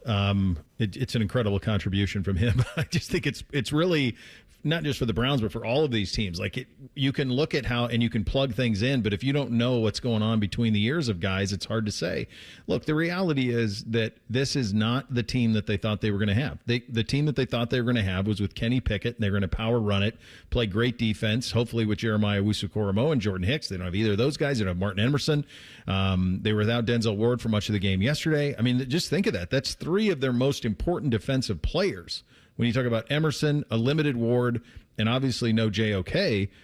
So that's what they were going to try to be, is a team that won by not turning the ball over. Well, now they have a quarterback who does turn the ball over. I love Joe Flacco. I love him. But the reality is he has not been a full-time starter in this league since 2017. It was in 2018 when the Ravens, that's the Lamar. So then, he had some of that season. He was probably intended to be the starter in 2019 in Denver. But just think what we're doing here, guys. That's 2019. That's 6 seasons ago. I mean, the man is 40 years old. So I think that's going to be the thing. So I would not play Gabriel this week against Green Bay. I just don't think you want Micah Parsons going nuts in that scenario. So if I were them, I would probably wait a little bit. But I do think we are getting close to the point, and it's not this isn't on Joe. It's not. And the season isn't lost yet. You're 0-2. Excuse me. There's plenty of time to get right. But I also think the level of which this team can get right is pretty limited, and I'd like to see what the kid's capable of. Am I being a little too dramatic when asking why you got cramping issues week 2? No, I think it's fair. I don't understand any of it. I don't understand why all of these guys, we're like Miles over on the sideline, suck and win. Like, you had a great game, but I need you on the field. You only play half the game. I need you out there. Like, I don't understand it. And you know what really scares me about the future for the Browns here, Bo? Is this offensive line has been great for a long time. It's getting old fast, and these younger guys that you've drafted don't seem to be the guys to take over. Like Zach Zinter isn't even on your dress roster yesterday. No, Whippler will be the center going forward. And, I mean, the only one who's under contract, I think, is DeWand. Yes. And there's a lot of issues with DeWand. I mean, he can't stay healthy. Left tackle. He's really big. Yeah.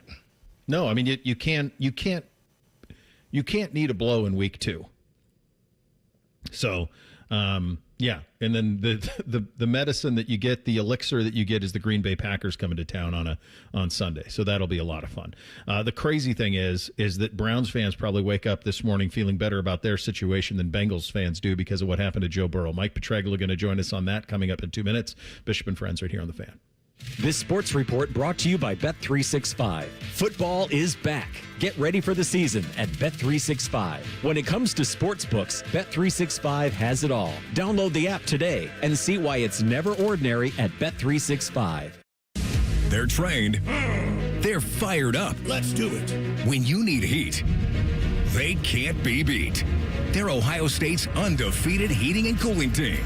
For plumbing, drain, heating, and cooling, there's only one team, the Waterworks. Better care, better value, better results. Call the Waterworks at 614-232-2222 or visit them online at thewaterworks.com. A proud sponsor of Ohio State Athletics. Hey, what's up? It's T-Bone. My good friends over at Sleep Better Columbus want you to know that if you're 65 or older, enjoying those golden years, but maybe you're dealing with restless nights, you need to listen up. Are you tossing and turning, struggling with sleep apnea, and that leaves you wiped out during the day? Well, it's time to reclaim your rest with Dr. Mark Levy at Sleep Better Columbus. As a leading provider in non-surgical sleep apnea treatments, Dr. Levy helps you breathe easier and sleep deeper with custom oral appliances. a comfortable alternative to CPAP. The best part is that Sleep Better Columbus is in network with most medical insurance plans and is a proud Medicare provider, so your coverage can work seamlessly with Sleep Better Columbus. And as we head toward the end of the year, don't let those benefits go unused.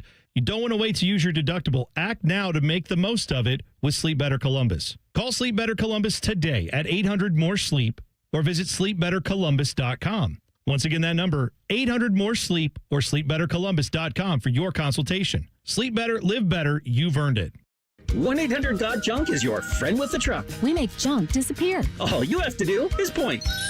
All our people are in uniforms. And our trucks are clean and shiny. And big. We leave spaces empty and clean. For you. 1-800-GOT-JUNK.com. All your favorite fan shows are available when you want them. Head to 971thefan.com and hit that subscribe button. The Fan, Ohio sports destination. Pull up a stool and ask the bartender for something neat, because Uncle Bo is on the radio.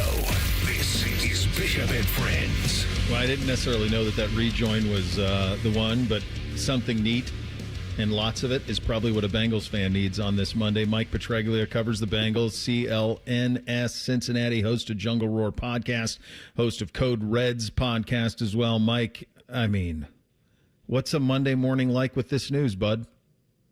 Well, we've been there before, right, Bo? I mean, we were there in 2020 with the ACL, 2023 with the wrist surgery, and now apparently he's going to have surgery on his left big toe. I will say this. It's not his Achilles. It's not his knee, wrist, elbow, or shoulder. I think, at this point, it stinks that it happened, but he's going to be back at some point this year, and that's all you can hope for if you're a Bengal fan. But as I'm writing for CLNS Media, my column is going to be, we've been down this road before. At some point, you just have to accept the fact that Joe Burrow is injury-prone and accept his brilliance, accept everything he can do athletically. And we assume that athleticism, Bo, right, is going to come back once he's back on the field. I don't think that's just going to go away. Yeah. But at some point, whether you're a fan, Zach Taylor, Katie Blackburn, Duke Tobin, you have to accept the fact that that's what Joe Burrow is. He's going to put himself in places to be injured, and he's going to get injured. And I remember someone, an NFL scout who I know from way back in my days in New England, telling me before that playoff game in Nashville, and he said, Burrow is phenomenal. He sees the game unlike any, very, very few quarterbacks at this stage do, and he's a generational quarterback. However, he's going to get himself hurt repeatedly. And I said, why do you say that? Mm-hmm. And he said, because of the way he plays in and outside the pocket. He doesn't have – he hangs in the pocket too long, and he's going to be prone to getting hurt. And that's the difference between a quarterback like Tom Brady. Tom Brady had no interest in taking massive hits in vulnerable positions. Yes, you're going to get hit as a quarterback, but for the most part, I think Brady protected himself. I don't think Joe Burrow protects himself that much. Well, that goes back to here. I mean, he could have won a Heisman at Ohio State had he not gotten hurt. People forget that he got hurt, and that's what allowed for Dwayne Haskins to be into the job, and that was it. So, yeah, Mike, I touched on that too. It's like you commend him because he wants to make the perfect play all the time. But you just brought up the Tom Brady thing. Mike, how many times do you remember Tom Brady just throwing the ball at the pass rusher's feet when they got near him to live another down? That's what you're speaking about. Not every game, like every half, every quarter he would do that. Yes. Just as survival in the pocket. And he knew that the defensive lineman knew he was going to play that way. And as soon as he saw somebody coming, he'd get rid of the ball. Like if he knew that he had no chance to protect himself, the ball was gone. Yeah. That's not the way Joe Burrow plays the game. He wants to complete every throw he makes. Well, there's a price to come with that. And unfortunately, and people are going to kill the offensive line, and I understand the frustration there. I do. But at some point, no offensive line is built in the NFL today to withstand the pressures of the defensive line that are labeled and designed, I should say, to get after the quarterback. It just can't be done. And that's the one thing I think Joe maybe stubbornly has to come to grips with is, he said he understands his own mortality in the game. He said that after the wrist injury and the surgery. I think maybe he needs to change the way he plays if he wants to play 10 more years in the NFL. Absolutely. Yeah, he famously said that the Super Bowl window is my career. Well, in order for that to be the case, he's got to be upright. Did you know right away that this was kind of where you were headed? What would take me through your Sunday in terms of how that news was starting to trickle out that, this is much worse than we thought? But to your earlier point, Mike, and I do think this is important for Bengals fans, it's not a season ender. No, it's not. Clearly, you're going to have to get through till maybe the second week in December to have a shot here of getting them back on the field for games that matter. But my Sunday was when I saw the replay, everybody was like, uh-oh, Achilles. But as soon as he sat down on the ground and was able to pronate the left foot, you knew, okay, it's not the Achilles, because if his Achilles ruptured, he would not be able to do that. So we're like, oh, I see what happened. His foot caught in the turf. That's probably turf toe. It's probably some toe sprain. It happens to a lot of soccer players, and it happens frequently enough to football players who get turf toe. But what we didn't understand is that at the time, when he went into the tent for about 5 to 10 minutes, they were trying to evaluate what degree of sprain it was. And then, of course, he went back to the locker room under his own power for about half the way. Then he needed, because the pain got too bad, he needed help from 2 trainers, one arm on each shoulder, and was able to limp off the field. Then they determined, of course, through more testing, that it was apparently a grade 3 sprain of the left big toe ligament, turf toe. And that's when they were like, okay, if it's that severe, we're going to have to send pictures off to, I believe it's Robert Anderson or Richard Anderson, the foot specialist, one of the best in the country. And then last night after the game, news came out that it was leaning towards surgery, and then we saw the report from Adam Schefter this morning that it is indeed surgery for Burrow. All right, so now what? And it's Jake Browning. The schedule, initially, like at the beginning of the year, this looked really daunting, but Minnesota has not been good through 2 weeks, despite being 1-1. Then you're at Denver. They were just beat by Indy.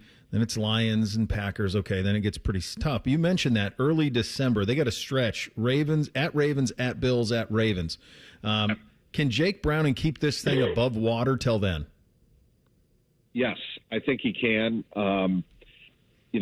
Before that Buffalo-Baltimore stretch, it's Pittsburgh and New England. Mm-hmm. I think those 5 games, plus the 4 that you mentioned earlier now that they're about to head into that stretch, you go 5-4 in those 9 games. And I felt that way with Joe Burrow as the quarterback. I felt that way with Jake Browning as the quarterback.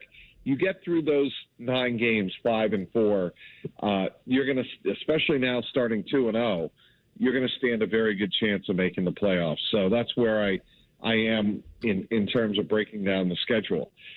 I've seen a lot of people on social media asking the question, is Jake Browning really their guy 100% going forward? My belief is that he definitely is. He understands the offense. Everybody in the locker room trusts him. He has got intestinal fortitude, let's put it that way. He doesn't wither in big moments. And he even joked after the game, you have to be delusional to think, if you're a quarterback like me, that I just threw 3 interceptions. yeah, I'm going to lead the team on a 15-play, 92-yard drive and win the game on a quarterback sneak. You have to be delusional, but that's what Jake Browning is capable of talking to himself and telling himself under pressure. That's the sign of a great leader. It is, and I think it's one of those things where the Bengals get credit for having the same backup now. This is what, year 3 for him in the building? So, like, you got that familiarity that helps. I'm with you, Mike. I think they're going to be all right, and then you pray that Joe comes back and he can be who he was when he gets back in December. But it's a brutal Monday morning for sure, buddy. Thank you so much for taking the time with us this morning and giving us a little bit of your time on what's a very busy day for you. Really appreciate your expertise. My pleasure, Bo. Have a good one. All right, there he goes. Mike Petraglia covers the Bengals, CLNS Media down in Cincinnati, and the host of the Jungle Roar podcast. Also, if you're into the Red Legs, he can take care of there on Code Reds on the podcast. Yeah, I think they're going to be all right. I think Browning will be all right. I think they'll be in the mix by the time Burrow comes back sometime in December. Knowing Joe, it wouldn't shock me if it was a little bit sooner than the middle of December. It wouldn't surprise me at all if it was for the Baltimore situation. We'll get you 3 things. We've got to pick a couple of Monday Nighters as well. We'll do that coming up next. Bishop and Friends right here on The Fan.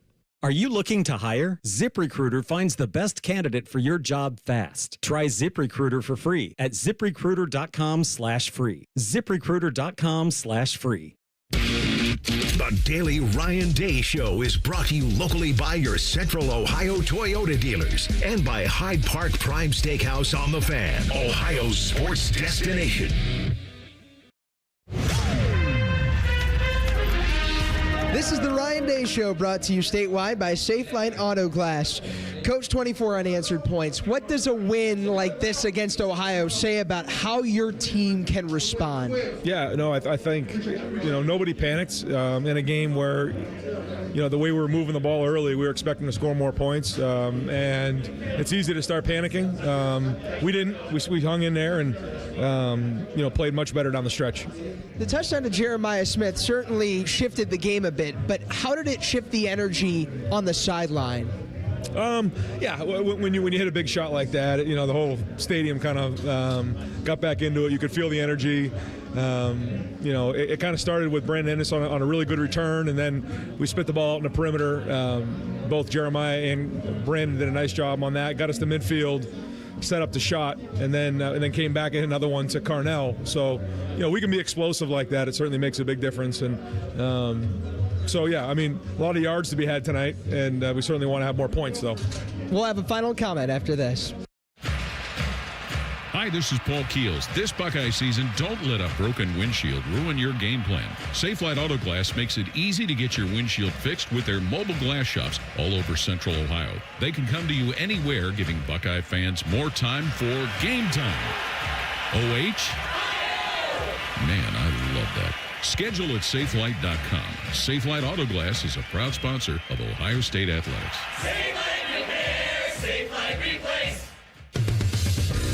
Buckeye fans, choose chill. Coors Light is cold lagered, cold filtered, and cold packaged for a smoother finish. It's got that crisp, refreshing taste that makes those moments when you choose to rise above the noise and choose chill even better. Coors Light is a proud sponsor of Ohio State Athletics, so crack one open and take a sip. Coors Light, choose chill. Celebrate responsibly. 2025 Coors Brewing Company, Golden, Colorado, beer. At Ohio State, we are the never afraid to innovate teams and the improve people's lives teams. Together, we are the Ohio State University. This is the Ohio State Sports Network, presented by the Ohio State Wexner Medical Center, the team physicians for Ohio State Athletics. Coach, how did Bo Jackson ignite this offense? Yeah, Bo has big playability, and he just hasn't had a lot of experience. And James, hasn't run the ball a ton either. And so I thought CJ, did have some good runs. So we're still a work in progress. In that area, with some guys who have some inexperience, but I think, as we studied the film more and more, we realized there was some good things there and things we got to get better at. This is the Ohio State Sports Network from Learfield.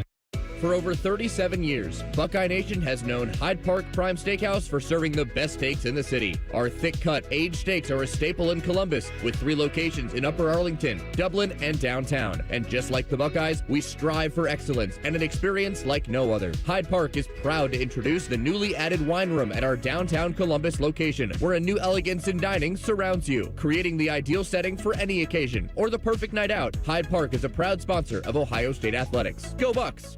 Toyota gives you the power of choice. Now through September 30th, get 4.75 APR financing on a stylish new 25 Corolla or 5.75 on Corolla Hybrid. Excludes Corolla Cross and GR Corolla. Or lease a gas-powered 25 Corolla LE for $199 a month for 36 months with $36.99 due at signing. With approved credit through TFS, tax, title, and license extra. Call 1-888-36-TOYOTA for details or go to Toyota.com. Toyota, let's go places. Tailgate season is here, and if your grill makes you have to duck when you light it, it's time for an upgrade. Billiards Plus carries top-of-the-line grills that you can pass down to your kids and gifts the whole family will enjoy. Family owned and operated. Billiards Plus on Dublin Center Drive in Dublin. Everybody poops, everybody pees. Mommy, will you call Mr. Rooter, please? 'Cause I gotta poop and I gotta pee. Only Mr. Rooter can clear the drain for me. Thank you, Mr. Rooter. Hi, everybody. We call it what it is at Mr. Rooter. When you have a plumbing or drain problem, the team at Mr. Rooter is ready 7 days a week. Call us today and take advantage of our $95 drain cleaning special. Visit us at MrRooter.com. We'll be there quick. Realtors usually charge you 6% to sell your house, but not my guys at Sell for 1% Realtors. They take 1%. It's in the name. And this is full service. No shortcuts, no for sale by owner crapola. They do it all. Call 614-451-6616. Bishop and Friends is sponsored by Diamond Seller, your true jeweler for over 75 years. The Fan, Ohio sports destination. Our top men are working on everything except this show. We have top men working on it right now. Who? Top men. You're listening to Bishop and Friends. And the Capital Florida Columbus High School football game of the week takes us to Westerville North. Friday, the Warriors host Delaware. Coverage starts at 6:30, kick at 7. After the game, it's Bayer Subaru Dublin overtime with Bacon Lee. Friday nights are for high school football only on The Fan.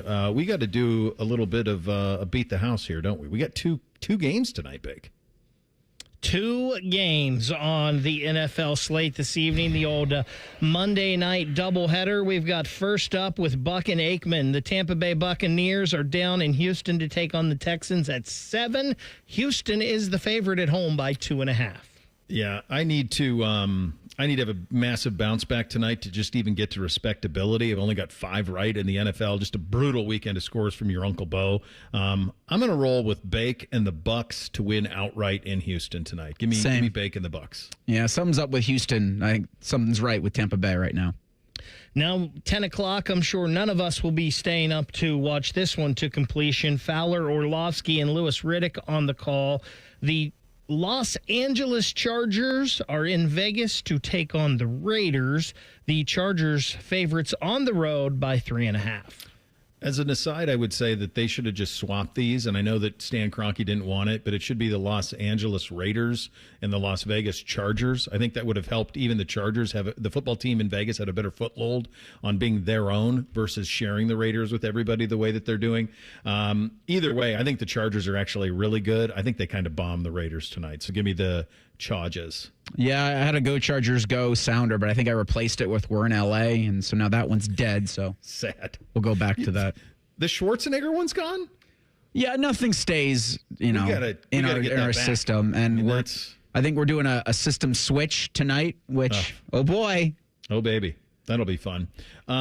What do you got on the poll today, Reese? Daily Fan Poll asks, of these 0-2 teams in the National Football League, who are you most surprised is winless through 2 games? Jets, Chiefs, Bears, Dolphins.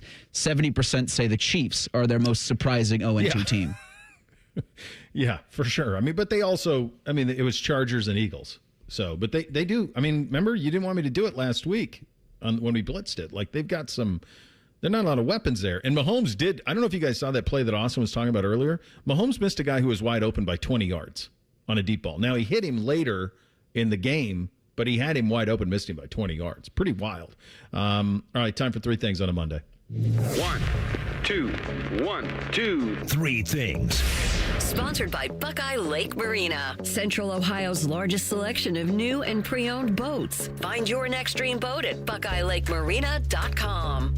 All right, all of these are going to have to do with my experience at the Ohio State game on Saturday with the family. Number one, so I think I've said this before, but Bootsy is 9, and he still loves, and I love that he does, he still loves stuffed animals and mascots. Like, will almost come to tears if he sees a mascot in person. He's that emotional about it. Just loves it. And his zest for life is pretty, it's infectious is what it is. So we park on Saturday night, and guess who parks in the spot behind us? Brutus. Actual Brutus is parked behind us. Bootsy tried crawling out of the back of the car, out of the hatchback in the back of the SUV, and my wife got a really cool picture of him embracing Brutus. Like, what? It was the perfect way to start the game and the highlight of the whole night, honestly. Yes, first thing for me will kind of be an echo of that. It was an awesome, I think, just big Ohio group hug on Saturday. Like, good job by everyone involved. I think the one thing I think I'd like back as an Ohio fan, and this I think was lost just because of how the game went, but Parker Navarro trying to sweep the leg at Kenyatta Jackson, maybe don't do that again. That's not great. Straight up tried to trip him. Yeah, I mean, full-on kick. I've seen those kind of moves by Tajiri and the WWF where he's just sort of rolling his leg out at him. that can get somebody seriously injured. So maybe don't do that again. Don't do that. Yeah. First thing for me, the Columbus Blue Jackets actually holding their media luncheon right now over at Nationwide Arena. Players report on Wednesday for their physicals, and then on-ice drills begin Thursday. I don't know if anybody saw it yesterday morning, but the Blue Jackets did trade for a goaltender. They get Ivan Fedotov from the Philadelphia Flyers for a 2026 6th-round pick. Fedotov will come in and compete with Merzlikins and Greaves, but probably head to Cleveland to be that number 3 goalie, but give them a guy in case Merzlikins or Greaves gets hurt that they can rely on to come up and play some games. Number 2 for me, so it was great. We did the whole tailgate thing, went and saw AR and Tim and Bids, and popped on, did a segment with them. The kids did all of that, and when you do all of that, you work up a bit of an appetite. And I'm going to tell you something. When you walk into the shoe and your gate right in front of it is the Donato's single serve, yep, we'll take 5 of those right now. Those were crushed. That hits difference. I did wall-to-wall sports all those years, and for a great many of them, we had pizza on the set with us, and we would always crush Donato's. That was a fun one on a Saturday to see that staring you down when you walk into gate 20. Second thing for me, you've heard my qualms over the years about the Horseshoe, it being, plus 100-year-old building, but it was awesome to be in that stadium Saturday night. The beers were extra cold. The pretzels, perfect. Perfectly salted, perfectly crisped, good cheese to dip it in. Yeah, no notes.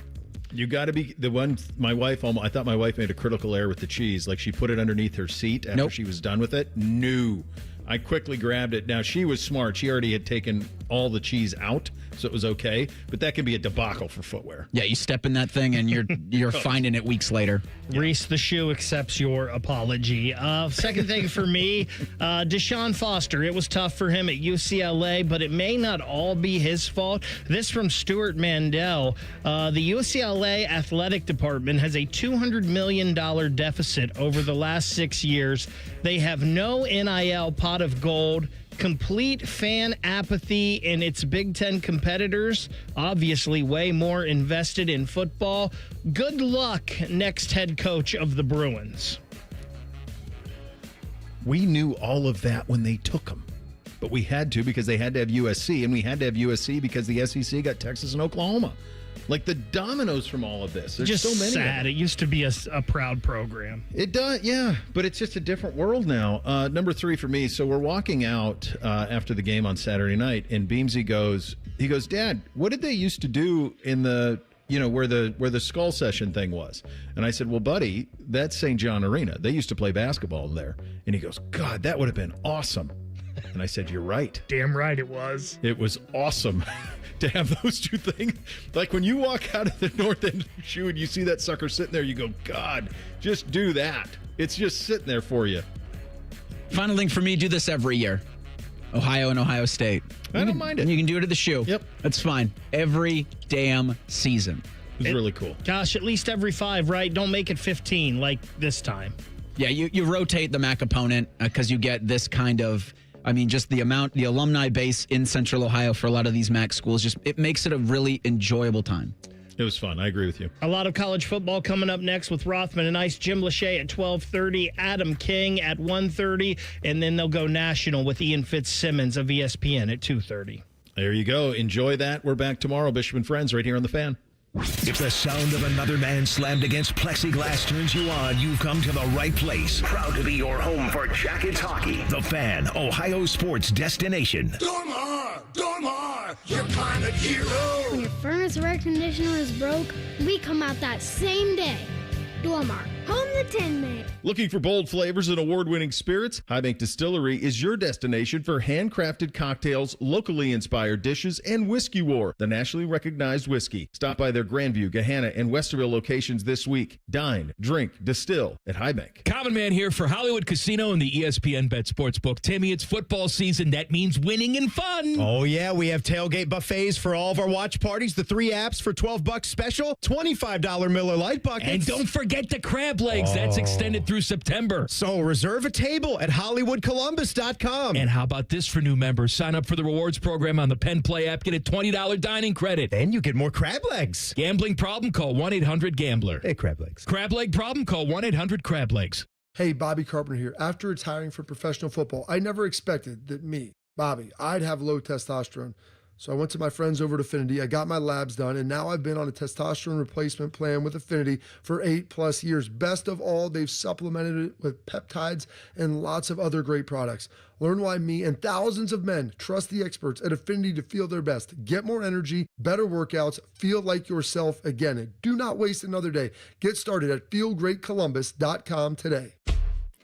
Great Lakes Hyundai. The savings are so good. Now at Great Lakes Hyundai, lease 2 Elantras for $222. That's right, lease 2 new 2025 Elantra SEs for just $222 a month for a 2-year lease. Both your new Elantras come with owner assurance and America's Best Warranty. A 10-year, 100,000-mile powertrain coverage. In Columbus or Dublin or glakeshyundai.com. With approved credit, $39.99 down per unit plus taxes and fees. First month payment, 10K miles per year, ends 9/30.